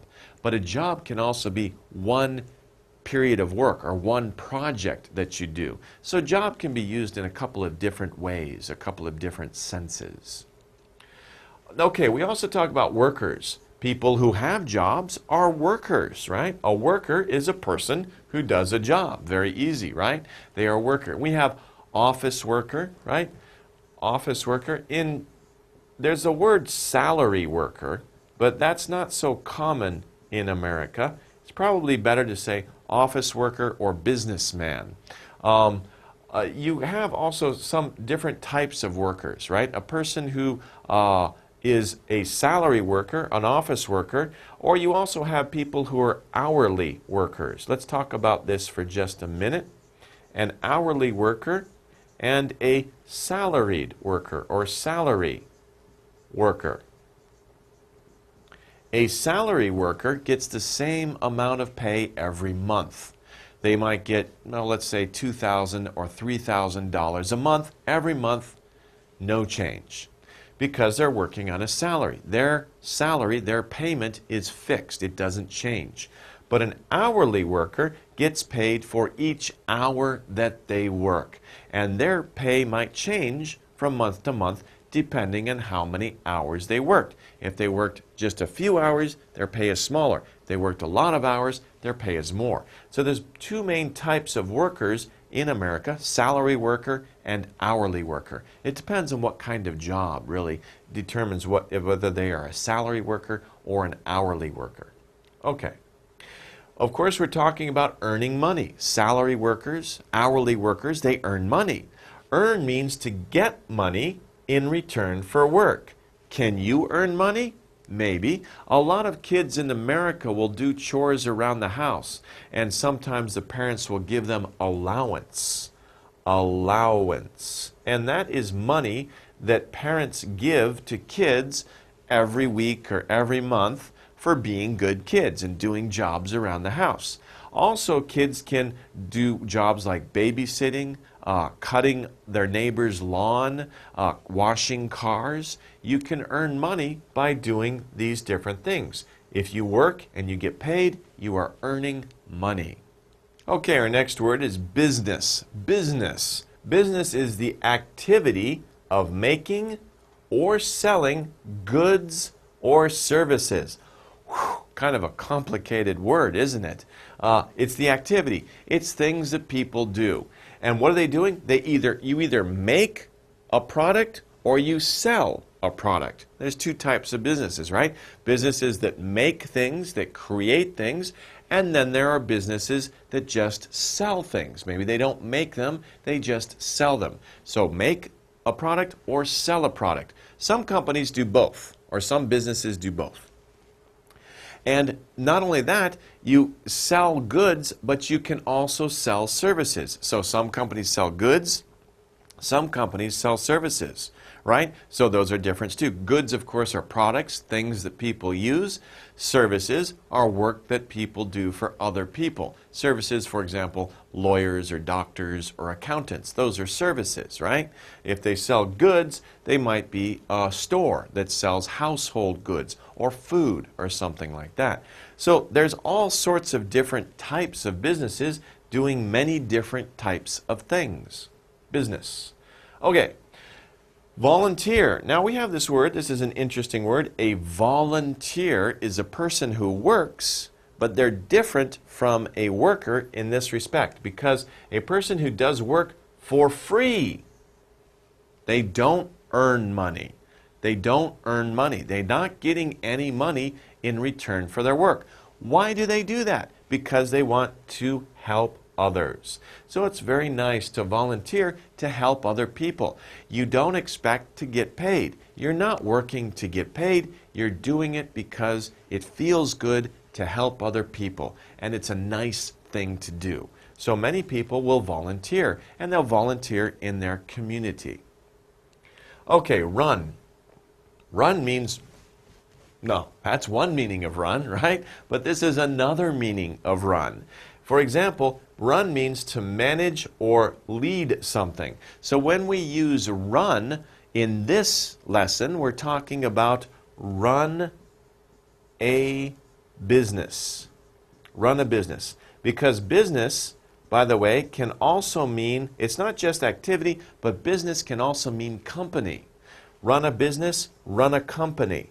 Business and company can mean the same thing, right? A business is an activity, but it's also can be used to describe a company. You run a business, run a company. If you run a business, you are a business owner, right? And you work for yourself maybe, or somebody hired you to run a business. It means to manage. Manage means to take care of it, to run it in a way that it's successful, or hopefully, to manage a business, or to manage or lead something. So you have to make decisions and you have to use a lot of calculations to run a business. Office. Where do people work? Most people, many people, work in an office. An office is a room where people work. But it's not just any room. An office has desks, it has chairs, it has computers, right? It has telephones for people to answer. It has internet connection. Many people gather together to work there. They work for the same company. Those are offices. And of course, you meet people from other companies at an office as well. It's a place away from home where people will work. Sometimes, though, people have offices in their home, a room in their house set aside, and that's where they work. They have their computer and everything there. Okay, so we have office. Outdoor. Some people work outdoors. Do you want to work in an office or do you want to work outdoors? It depends. There are different types of jobs that you can get to work in either place. In either place. Outdoor. Outside a house or a building. If you are outside a house, you're outside a building. The sky is above you. You are outdoors. What kinds of jobs can you get that you work outdoors? You could get a job as a park ranger. Park rangers work outside or outdoors. You could get a job as a police officer. Many police officers work outdoors, right? You could get a job as a tour guide. A tour guide works outdoors. A lot of outdoors. You know, sometimes they work inside the office, but a lot of time they also work outdoors or outdoor. And a lot of time people will say outdoors. I work outdoors. But outdoor means not inside a building or home. Okay. Lesson 10. Jobs.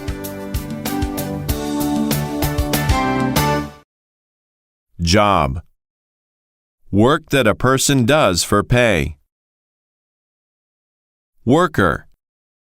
A person who does a job. Earn.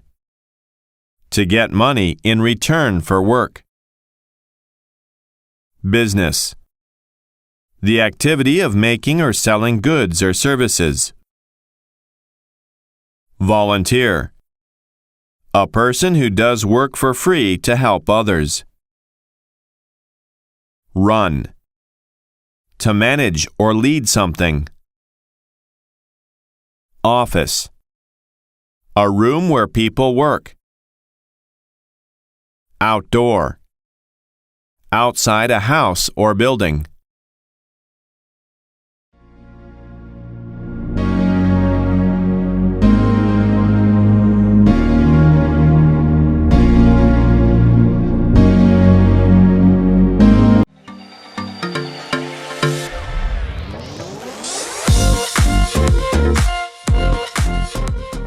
Okay, so the first thing we're going to talk about is order.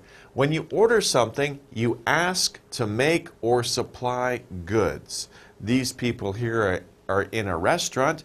They're making their order. They are ordering their food. That's one way to order something. They're asking the waitress to supply goods. But if you order something on the internet, you're asking maybe a factory to make the goods. Okay? Well, they probably already made them. You're just asking them to supply them to you. But businesses who sell those goods to you might ask the factory to make those goods, and they're ordering. They're making an order.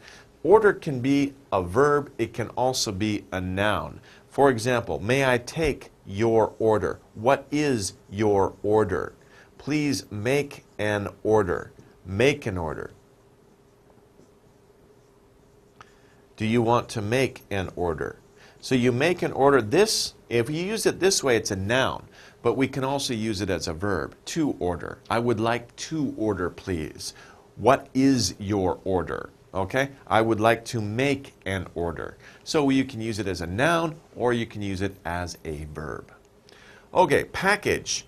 Package, by the way, is also a noun and a verb. You can package something, means that you put it into a box because you want to send it somewhere. So if you have a product or a good, you want to package it, you put it into a box in order to send it from one place to another. By the way, once you put it in a box and you put the address and everything on it, that is a package. So it becomes a noun, right? How heavy is your package? I have 2 packages I want to send. That's a noun. But you can say package as a verb means will you package these products, right? That is a verb, to put things into boxes or some containers. Okay, transport. Now once you put it in a box, right, you need to deliver it from your place to another place. That means that you will transport it. You're going to port it to another place. You're going to port it, you're going to send it to another place. I'm getting ahead of myself. By the way, it's interesting to look at these words. Trans means across. What does port mean? Well, if you look at port, think about it. Airport, seaport, right? There's different ports. Ports is like a place where things come into land or where things gather. Airports gather at an airport. Boats gather at a port on the coast, right? So across ports, from one port to another. For example, a port in England to a port in Germany or a port in India.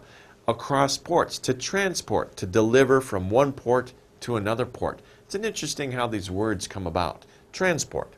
To take a thing from one place and ship it to another. And of course, a lot of trucks will be involved in transporting goods from one place to another. Factory. Here we have factory. A factory is a place where workers make goods using machines. So a factory is a place where workers, people, are working and they're using machines to make their goods. Because a lot of these goods, especially the goods that you have in your house, they're not made by hand, they're made by using machines. Especially nowadays, because it's too hard and it takes too long to make many things by hand. Machines can make them quicker and much, much more of them very quickly. So usually our goods are made in factories. Factories aren't always nice places, right? They're kind of dirty and they're messy and they make pollution, but it's something that we have in our modern society. It's how we make goods. Market. A market is a place where people buy and sell goods. There are many types of markets. You know, of course, the supermarket. Supermarket is a place where you go to buy food. It's called a supermarket because it's so big and there's so many kinds of foods there. But a supermarket is this is a typical supermarket in America. This is only one section. This is the fruits and vegetables section of the supermarket. Really big, and there's a huge selection of things to buy. But markets aren't just supermarkets. There are old traditional markets where you can go and you can buy all sorts of things, right? And there's many different people in small areas. Some people might be selling clothes. Another person might be selling fried foods. Another person might be selling pillows for you to sleep on. And these are older traditional markets. And even you, if you have some things, you might be able to rent a place at this market and sell your things. We call those kinds of places flea markets. A flea market is where ordinary people will go and they'll sell their stuff. Like if I have a lot of stuff at my house, I don't want it, I want to sell it, I can go to a flea market, rent a small space for a week or 2 weeks, and I can sell my stuff at the flea market. You can find many interesting and cheap goods at a flea market. Okay, so that's a market. Okay, to manufacture. Manufacture means to make. If you want to make something, you are going to manufacture it, especially when you make it in a factory. To make large amounts of goods in a factory, that's manufacture and manufacturing, right? If you make a lot of buns or bread, pieces of bread, you're manufacturing bread. If you make a lot of toys, you're manufacturing toys. If you're making engines or automobiles, you're manufacturing cars or engines or something like that. To manufacture, you're using a factory, machines to make large amounts, many of that good, like hundreds, thousands of those goods. Okay, to step. A step is one of the actions that you must do in an order. If this is your goal here, this is your goal, this is where you are here. You have to take steps. These are different actions that you have to take in order to reach your goal. In order to reach your goal, you must take many steps, right? And this, of course, it's not like this. You have to walk up a bar graph to get to your goal. This is just a representation, a picture. You know, these steps can represent many things. Maybe your goal is to go to college, right? Your steps are go to elementary school, go to middle school, go to high school, take the test, study hard, then are applied to college, and then you can get to college. These are the different steps that you take to reach your goal. Okay, container is our next word. Something such as a bowl, bottle, or box that can store things. So you want to keep something inside of something, right? You want to organize them, or you want to protect them so that they don't get old, or you just want to put them in a closet and you want to stack them on top of each other. You can use a container to do that. Containers are bowls, containers are bottles, containers are boxes, and they can store things. When factories make certain types of goods, like food, for example, they will put the food in a container. Containers can be bottles. What comes in bottles? Well, of course, many things to drink, like sodas or milk or juice. They come in bottles. Some juices come in little boxes. Some food comes in plastic bowls or styrofoam bowls, right? These are all containers where we store something in order to use it later. They are containers. Lesson 11. From factory to you.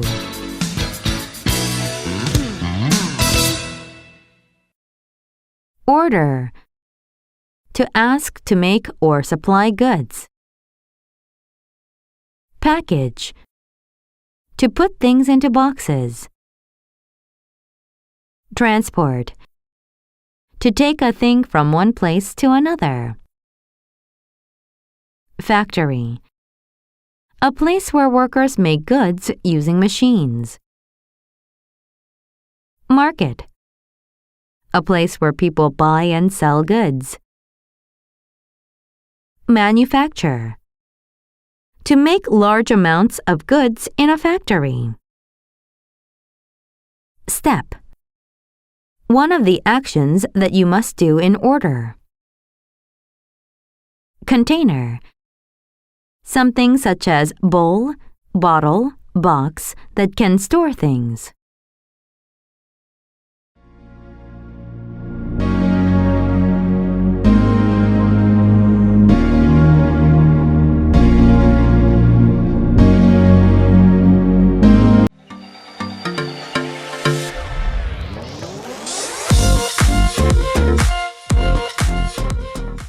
First of all, one of the things we can buy at the market, one of the things that is very good for your health is vegetable. And of course, we usually talk about vegetables, right? Because there are many vegetables that are good for us. A vegetable is a plant that people can eat as food. So basically, any plant that you can eat as food, we call that as a vegetable. Of course, there is a distinction made from fruits, right? Fruits and vegetables are a little bit different, but usually our definition here, a vegetable is a plant that people can eat as food. Okay, our next word is a verb, to provide. This is what markets do for people. They provide things. Provide means to give someone something. And as we can see, it is a verb, to give. To give someone something is to provide them with something. So if you provide somebody with something, you are giving them the thing, or you're giving them the chance to buy your thing, okay? Markets provide many goods for sale. So markets give many products for sale to customers. Our next word is pick out. When you go to the market, wow, there are so many fruits and vegetables, so many different types of food that you need to choose which one you want. You can't get them all, right? Your stomach's not big enough, right? So you want to pick out the ones that you want. Pick out means to choose one from many things. Especially sometimes you go to a supermarket and you see, wow, there are so many apples, and even so many different kind of apples, right? There's green ones, there's red ones, there's big ones, there's small ones. Which one do you get, right? There's sweet ones, there's sour ones. You have to choose which one you want. And even in the bin, if you say, I want a green one, you have to choose which green one you want. So you pick out your groceries. You pick out the goods that you want to buy from among many choices. So you want to pick them out. Okay, we also have weigh. When you buy, especially when you buy vegetables or fruit or some type of food that's not packaged, right? It just comes in there's a lot of them and you pick out several of them. You have to weigh them because the store needs to know how much to charge you for those goods. How do you know? If there's 5 apples, you have 5 big apples, maybe 5 smaller apples are cheaper, right? Of course, the more you buy, the heavier the item you buy, the more it costs. So you need to weigh it. Weigh means to put something on a scale to see how heavy it is. And this is a type of scale. Of course, the scale that you see at the grocery store is not this type of scale. You put it on and there's a little electronic, right? A digital readout. It tells you how much something is. Or sometimes the clerk pushes a button and a little paper comes out, and that's the price of the goods that you want to buy. That is the price of the cucumbers or the tomatoes or the apples that you want to buy. So you need to weigh them first before you go to pay for those goods. Okay, also milk. Milk is another thing that you can buy at the supermarket or grocery. Milk, of course, is a white drink. It's white in color that we can get from cows, right? Goats and sheep. Did you know that? Of course, normally we drink cow's milk, but you can drink goat milk and sheep milk. Did you ever have goat milk or sheep milk? I never drank that. I've always drunk cow milk. That's the most common type of milk. But in some places where there aren't many cows, you can get milk from goats and you can get milk from sheep, and human beings can drink that also. But normally we get milk from cows. Okay, a buyer. What is a buyer? That's you, right? Or that's your mom or dad, right? When you go to the grocery store, if you go with your mom, she is the buyer. If you go by yourself and you buy something, you are the buyer. So a buyer is someone who buys something. And this woman here is a buyer. She has bought many things, right? She is a very busy buyer, right? Okay, so when you go to the store and you buy something, you can call yourself a buyer. We can also call that person, of course, a customer. A customer is someone who goes into a store and buys a good. So buyer or customer. Lesson 12. Visiting the market. Vegetable. A plant that people can eat as food. Provide. To give someone something. Pick out. To choose one from many things. Weigh. To put something on a scale to see how heavy it is. Milk. A white drink that we can get from cows, goats, and sheep. Buyer. Someone who buys something.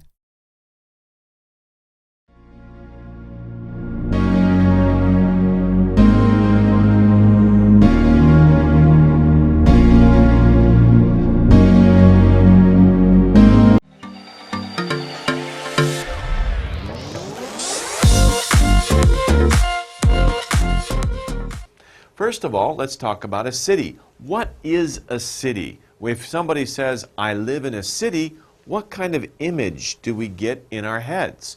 Well, the definition for city is a place where many people live and work. This is key, right? Many people live and work in a city. A lot of people. So as you can see, a city, this is a good picture of a city. A city has many tall buildings, right? These tall buildings are called skyscrapers because it seems like they scrape the sky. They're so tall they reach up to the sky. There's many streets, a lot of traffic, a lot of movement, people moving back and forth. Usually there are big subway systems, lots of buses, very developed environment for people to live and to work. That's a city, a lot of people in a city. Now, sometimes people don't like to live in the city because it's too crowded. There's too many people living in the city. So they want to live outside the city, but not far outside the city because maybe their job or their office where they work is in the city. So they don't want to drive for a very long time. So they just move right outside the city and they move to the suburbs, a place that is close to a city. And we usually say suburbs. I live in the suburbs. And usually people will say it as plural. I live in the suburbs. And suburbs can be an area like this. You know, it's not as crowded. The buildings are not as tall. And they're just homes. Homes, homes, homes, homes, homes, homes. No real tall office buildings or other types of businesses or factories or things like that in the suburbs. Suburbs are almost 100% homes. Yes, you have schools, fire stations, police stations, but mostly you have homes. For example, in Seoul, what are some suburbs of Seoul? Well, of course, you have Gwangmyeong, right? You have Ilsan. These are places that are not in the city center where you have really tall buildings. It's places where people go to live and they commute. They commute to the city. Commute means that they go to work in the city. Commute to the city. You commute, you travel to your job. So you live close to a city so that your commute is not very long. Commute can be a verb, it can also be a noun. My commute is 30 minutes. That's a noun. As a verb, I commute to work every day. I travel to work. I travel to the city. So suburbs are very close to the city, so people can commute very easily. Now, a town is a place that is like a city, similar to a city, but smaller than it, smaller than a city. What is the difference between a city and a town? There's no real set definition saying this is a city, this is a town. It's more of a feeling. When you're in a city, you know you're in a city. Very big buildings, right? Very tall skyscrapers. In a town, you have buildings, and some buildings are big, but they're not that big. I mean, some of these buildings are quite big, but there's not a lot of them, and they're not as tall as in a city. There's not as many people in a town. Sure, you have streets, you have street lights, you might have buses, but maybe you don't have a subway system, or maybe the subway system is very small.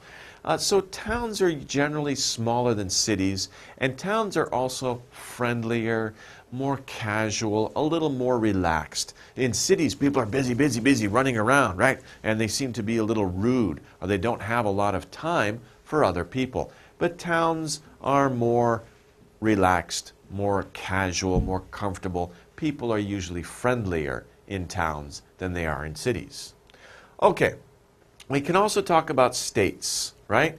A state, of course, in a state, and this is a map of America, a state is a part of a country that includes villages, towns, and cities. A state can be very big, like Texas, or it can be a small state like Rhode Island over here. They're just large areas of land, and inside the state there are cities, towns, and villages. Village, by the way, is a very, very small town. Maybe only a few, 50 people live there, 100 or a few hundred people live there. That's a village, very small town. And of course, each state has one city that is the capital of that state, right? So for example, Nevada, Reno is the capital of Nevada, right? Or for example, California, Sacramento would be the capital of California. These states all have a capital city, one city that is the most important, right? That's their capital city. But they also have towns, they have villages, and of course many cities have suburbs. But this is a good map of the United States showing all the 50 states. These are 48 states altogether, and then the 2 extra states. Alaska's up here, Hawaii's over there, out in the Pacific Ocean. Okay. Location. Of course, we're talking about location. Location, location, location is very important. A place where something or someone is. So something or someone, where is that person? Where is that place? That is the location. So what is the location of New York City? It's right there. That's the location. You look at a map and you can find it. Now, where is my location? My location, of course, I can find on a map. This is my location. If you look at a map, you can look at your cell phone, right? Open the Maps app, and you can find your location. It shows you. It's a little triangle showing you your location on the map. So it's a place where something or someone is. That is location. Border. We saw, remember the map that we saw of the United States, the 50 states? We saw lines between all the states. Those are borders. Borders are lines that are between countries or states. A line that is between countries or states. Because you have to know your location. Are you inside the border or outside the border? If you're in Belgium, are you inside Belgium or are you outside Belgium, right? You know that if you know where the border is, right? If you're inside Belgium, you're here. If you're outside Belgium over here, you're in another country. You're in Germany, right? And also in Belgium, you can see the national borders and you can see the state borders, or I'm not sure what they say. They may not say states in Belgium, but they have the regional borders too. So you have national borders, and you have state borders or province borders. Some countries don't say states, some countries say province, right? Like Canada. They have different provinces. Okay, so you can have national borders, which are the borders showing the nation, or you can have inside the nation either state borders or province borders, the borders of a province. Okay, so there are many types of borders. Skyscraper. I showed you this word before. It's a very, very tall building. A very tall building. Reaches up. It almost, if you're standing, you look up at it, it looks like it reaches up to the sky. It's a very, very tall building. New York City has many, many skyscrapers downtown. Many other big cities have very tall skyscrapers. Lesson 13. City, town, and suburb.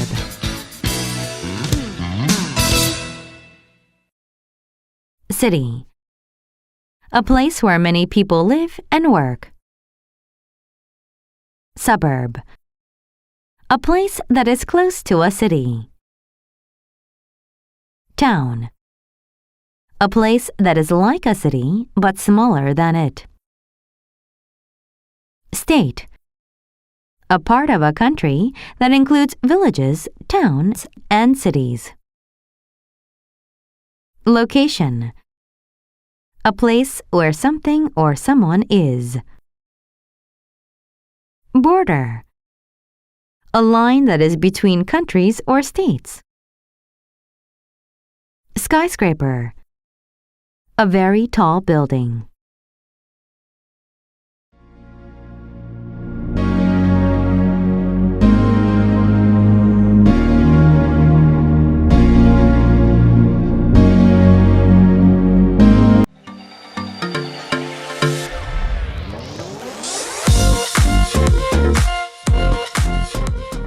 So, of course, our first word should be, what are natural resources, right? What are natural resources?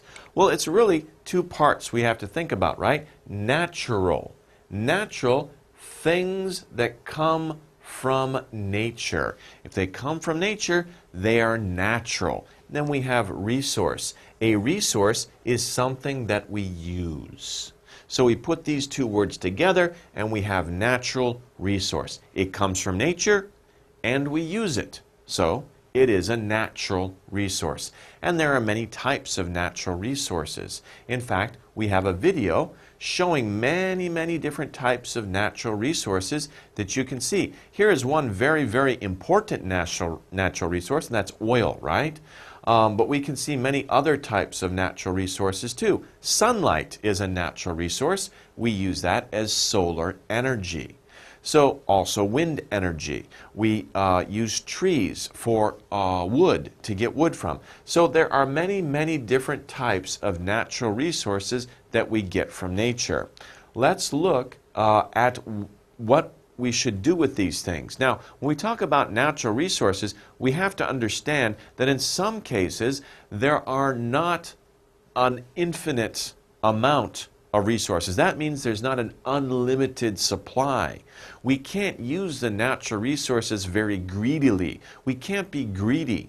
We have to be careful how we use some natural resources, like water or wood or even land. The air. We have to be careful how we use these things or what we put into those places. We have to think about the 3 R's. The first R is reduce. Reduce means to use less of something. So our first R is reduce. That means don't waste things, right? Basically, you could say don't waste our resources. Don't waste things. Don't waste resources. If you're not using the water the whole time you're washing your hands, right? Get your hands wet, turn off the water. Wash your hands, turn the water back on, and then rinse them. Don't waste water. Don't waste other things. Reduce the amount that you use. Only use what you need. Don't waste. The other R is reuse. Reuse. If we can use something again, that's better than getting a new thing and using it, because that's kind of wasting too, isn't it? Reuse means to use again. Re sometimes means again. Not always, but sometimes it means to do something again. So use again. Use again. To use something again. So if you have a jar, right, you've used it as packaging for your jam or your jellies or something that was in the jar, maybe instead of throwing away the jar and buying a vase, use the jar as a vase and grow a plant from it. That's a good idea, to reuse something. Our third R is recycle. So we had reduce, reuse, recycle. Those are the 3 R's that are very, that's an apostrophe. The 3 R's that are very important to helping save our environment and making the earth a better place for all of us to live in. Concentrate on the 3 R's. The third R is recycle. Re in this case means again too, because you're cycling something again. You're making something new from something old. You're throwing away your old plastic bottles in a bin. They will go back to the factory. They will be broken down and made into something new. It's kind of a cycle for making new products. So you're using it again. So remember the 3 R's: reduce, reuse, and recycle. Those things are very important to help protect our environment and make our world a cleaner and healthier place to live. And of course, it means we will have more natural resources to use for a longer time. We won't waste these things. Okay, well, let's talk about what are some types of natural resources. Paper is a resource, right? It's a material that is used for making books and papers. Of course, paper really isn't a natural resource. Wood is a natural resource, but we make paper from wood. So paper, of course, is a material. We use it for newspapers. That's very common. And we also use it for books. Now, when you think about it, newspapers does seem kind of wasteful, doesn't it? Because we only read the newspaper one day and then we throw it away. So it's important to reuse or recycle newspapers. When you're through with the newspaper, you can use it for some other purpose, maybe as wrapping paper, maybe as insulation in something, or maybe you want to wallpaper a room with it. That would be a nice decoration. Or you could recycle it, gather it together instead of throwing it together with your other garbage. Put it in a bin so that it's taken back to a factory where they can make new paper from the old paper. So that's very important. It's very important to use paper wisely. Also, we have metal. Metal is not really a natural resource. We get it from nature. We get it from ore. We melt it down and we make metal from it. Metal is a hard and shiny material found in nature. The main thing about metal is that it's hard, it's tough, right? So if we put something in a metal canister, it protects whatever we have inside. That's very important. It's hard and it's shiny. That's just another quality of the metal. But we use metal for many things, especially tuna cans, right? Soda pop cans, and other cans that we store or sell things in, like coffee, ground coffee, stuff like that. But metal is a very good thing that we use in order to package food and to contain many types of things. Okay, another thing is glass. We can see many examples of using glass. Glass is a material that is used for making windows, bottles, and cups.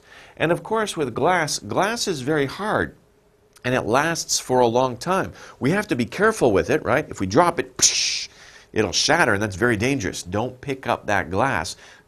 Glass that has just been broken can be very, very sharp, so be very careful with glass. But glass can last for a long time, which means if you use something, you can use it again and again and again, right? If you have an old wine bottle, you can store water in it, right? And use it for water, put it in your refrigerator. The glass makes it nice and cool. It stays cool in a glass container. So you can reuse glass. Of course, you can also recycle glass.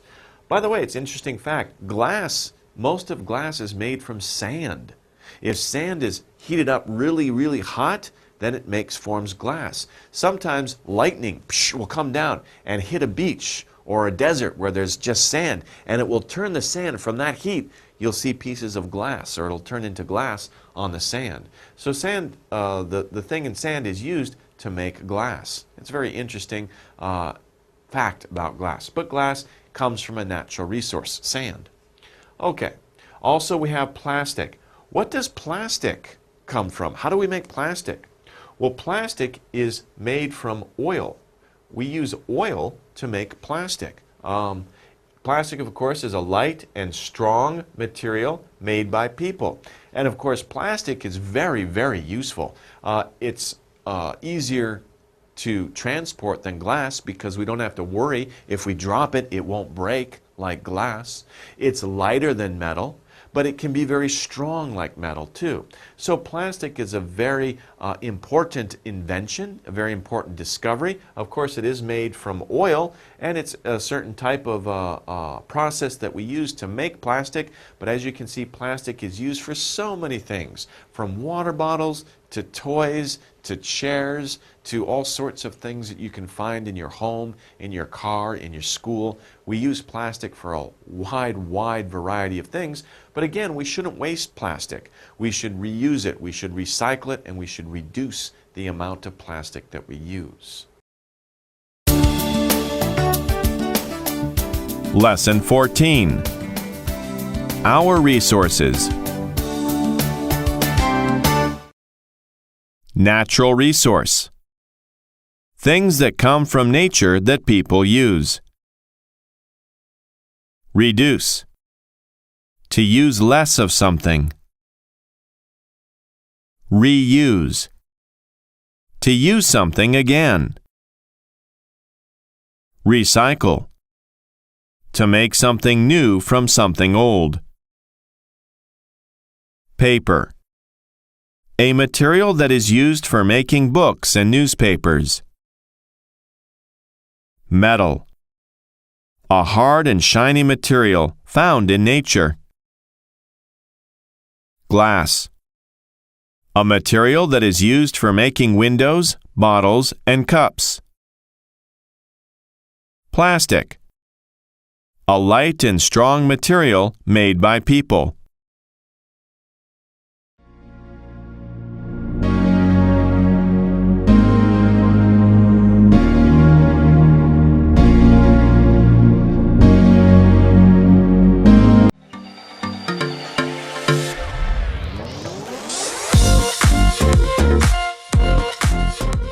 Okay, well, first of all, we're talking about continents and oceans. Let's start with continents, and the first continent we're going to look at is America. Now, this is interesting. This says that America is the continent that has the U.S., Canada, Mexico, Brazil, and other countries located in it. So if we look at this landmass here, we can see that, of course, America, Canada, Mexico is here, and Brazil is down here. Now, some people might consider this as one continent, but usually, in the way I was taught, that this is actually two continents, because they kind of split here. This is North America and Central America, right? North America, and this here is Central. Let me write that for you. Central America, North America. Central America starts at the line between America, the United States, and Mexico. All these nations down here are Central America. And this, of course, is South America. This would be another continent. So a lot of people will split this landmass, even though it's connected by land. They split it here, and they say South America is here, North America and Central America are another continent here. And when you think about it historically, that's true, because South America actually split from Africa many millions of years ago, moved across the Atlantic Ocean, and collided with this other continent here. So they are really two continents. And we can say they are America, or some people say the Americas. Right? North, Central, and South America are sometimes referred to as the Americas. So it's interesting the way that you look at it. But anyway, some people will say this is one continent, but usually people will say it's two different continents, North America, including Central America, and South America. So it depends on how you look at it.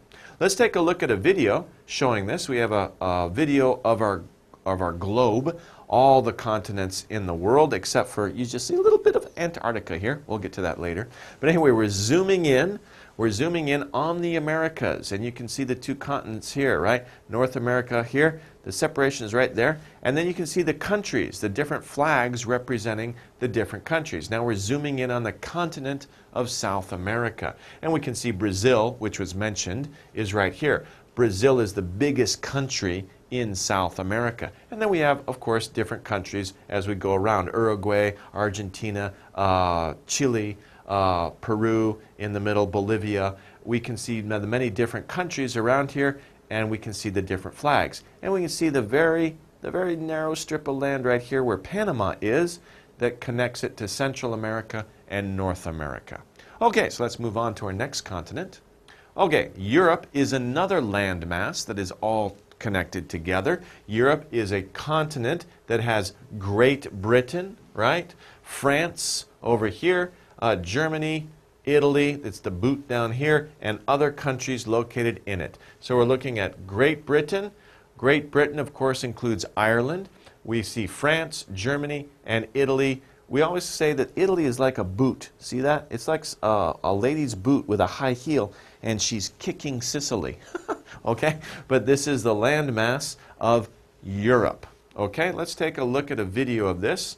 Now we're going to zoom in on Europe. We see the entire world. Where are we going to go? We're going right here. This is where Europe is. Now it's interesting that some people will say Europe is a separate continent from Asia. But as you can see, it's connected. So some people count Europe as one continent, Asia as a second continent, but other people will say Eurasia is one continent. So it depends on what country or school system you're looking at. But as you can see, Europe is this landmass here, so many countries. And it's very close, of course. This is Africa down here, which is a different continent. But look at how many countries there are in Europe. So many countries. We can see Great Britain here. It includes, of course, Ireland over here. Then we see France, we see Germany, Switzerland with the famous white cross in the red field. That's Switzerland. And then, of course, Italy here with the boot kicking Sicily towards Africa. Okay, it's very interesting. Of course, Spain and Portugal over here. And, Greece, you know, many, many different countries in Europe. Russia is sometimes considered part of Europe, sometimes considered part of Asia. But Russian culture is very close to Europe, so people might consider Russia as part of Europe. But then again, it depends whether you think Europe is one continent separate from Asia or it's one continent, Eurasia. It depends on how you look at it. Okay, another continent that we kind of saw a little bit before is Africa. Africa is a really big continent, isn't it? And look at how many countries there are in Africa. Africa is a continent that has Egypt here, South Africa way down there, and many, many other countries in between and next to it are located in it. Of course, you know the animation film Madagascar. That's the other nation that's connected to Africa.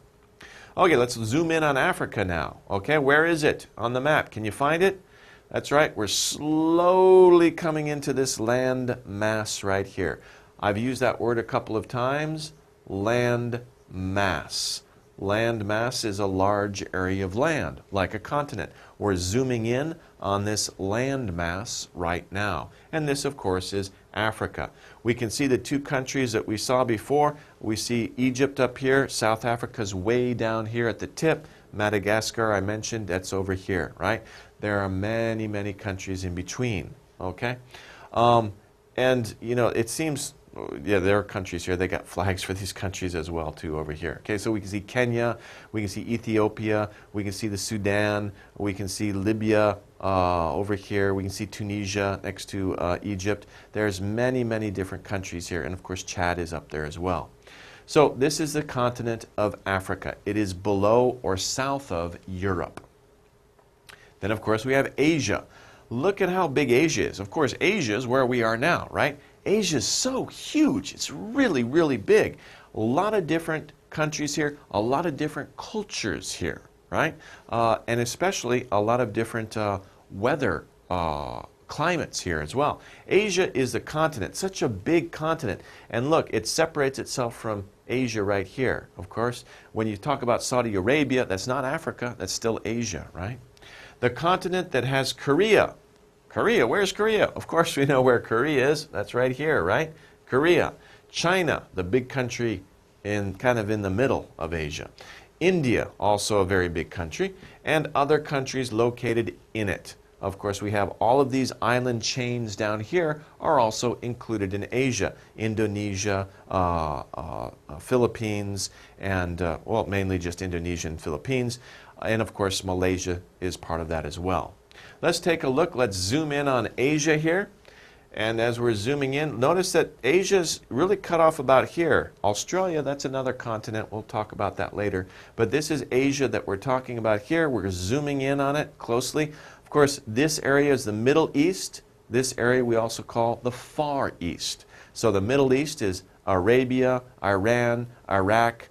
Countries like those are in the Middle East. The Far East is China, Korea, Japan, these countries here. Southeast, of course, we have Vietnam, Cambodia, Thailand, Malaysia. Those are our southeast countries. Okay. Where are we? Right there. You see the Korean flag right there. Okay. Right in the middle between Japan and China. Okay, now, like I said, we're going to talk about Australia, right? Australia is an interesting continent. It is a big continent, but it's the only continent that's one nation, that's one country. Australia, the continent in which the Australian nation is located.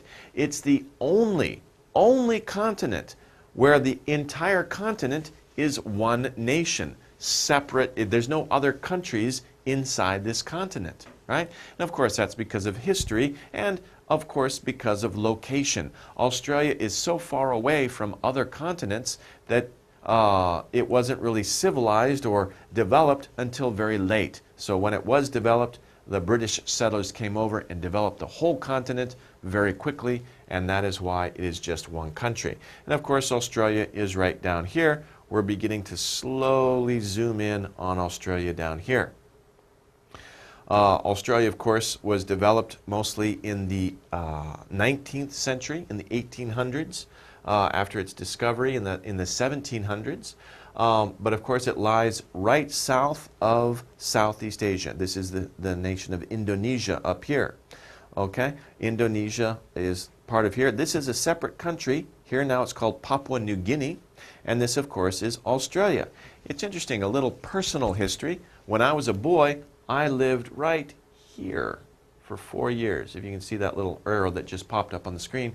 My father's a geologist, so he was with a mining company, and we lived right in the middle of this island for 4 years when I was growing up. So that's very interesting. We went to Australia many times. Of course, Australia, this is this country here, and New Zealand is over here. New Zealand may be considered part of the Australian continent, but it's kind of off by itself, right? It's not really a continent. New Zealand is a country. It's an island out in the ocean. But Australia is basically one nation, one continent. Okay. We also can't forget about another continent. Not many people live there. There's no nation that's there, but it's a really big continent, and many of us, we don't really think of it that often. But of course, I am talking about Antarctica. Antarctica. Antarctica is the continent that is the most southern part of the world. It is land, although we hardly ever see that land. Most of the time that land is covered by snow or ice. Just in a few places we can see rocks sticking up, but it is actually land. But like I said before, it's mostly covered with snow and ice. It's Antarctica. Nobody really lives there. There are people who are there working as scientists, and there are different countries that have scientific buildings there. Most countries of the world have scientists who are working there, but they don't really live there. You know, they don't live there with their families. They don't send their kids to school. There's no bus or subway transportation. It's too cold, right? They're just mostly scientists who are studying that part of the world. Okay, so let's zoom in on Antarctica. Wow, we go right down to the bottom, to the southern part. We just passed America very quickly, and we zoomed in on Antarctica right away. You notice these little areas right here? We saw that on the previous map. That's actually not land, that's ice, permanent ice. It's always ice. So it seems like land. You can walk across it, but it's not land, it's water. This pink or brownish place, that's the land. And as you can see, it's quite a large area of land. So it is also called a continent. Continents are large land masses on the earth. Okay, so those are the continents, right? We talked about several different continents. Now let's talk about the oceans, because there are two parts of the earth, of course. There are land masses or continents, land, and then there is water or oceans. And there are different oceans on the earth as well. The first ocean we're going to talk about is the Atlantic Ocean. Atlantic Ocean. What is this ocean? This ocean is between America, Europe, and Africa. So remember, America is not just North America, it's also Central America and South America. So that one big landmass, the ocean between it, Europe in the north, Africa in the south, that ocean is called the Atlantic Ocean. When Europeans came over to America, they had to cross the Atlantic Ocean. Then, of course, there's the Pacific Ocean. The Pacific Ocean is much bigger than the Atlantic Ocean. It takes a lot longer to sail across the Pacific Ocean than it does the Atlantic Ocean. The Pacific Ocean is the ocean between America and Asia. So the west coast of America, the east coast of Asia, that ocean between them is the Pacific Ocean. It's the biggest ocean on Earth. It's huge, really, really big. Then we have the Indian Ocean. And of course, the Indian Ocean is next to India. It's south of India, right? India sticks out into sticks out into the Indian Ocean. It's the ocean between Africa is over here and Australia is over here. Between those two, I don't know what I'm drawing here, we have Africa and Australia, and in between we have the Indian Ocean. Indian because India sticks down into it. Lesson 15. This is our world.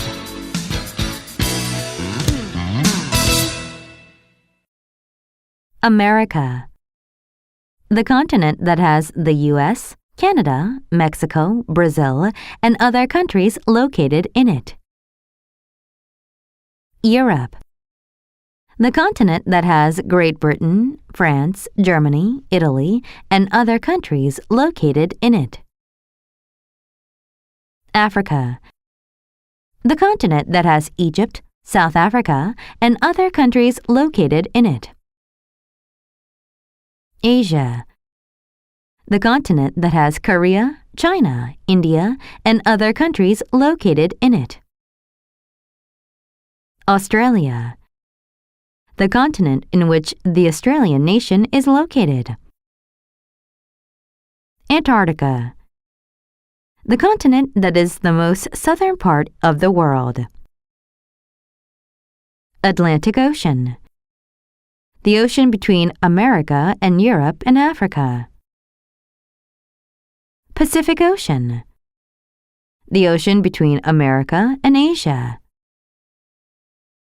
Indian Ocean. The ocean between Africa and Australia.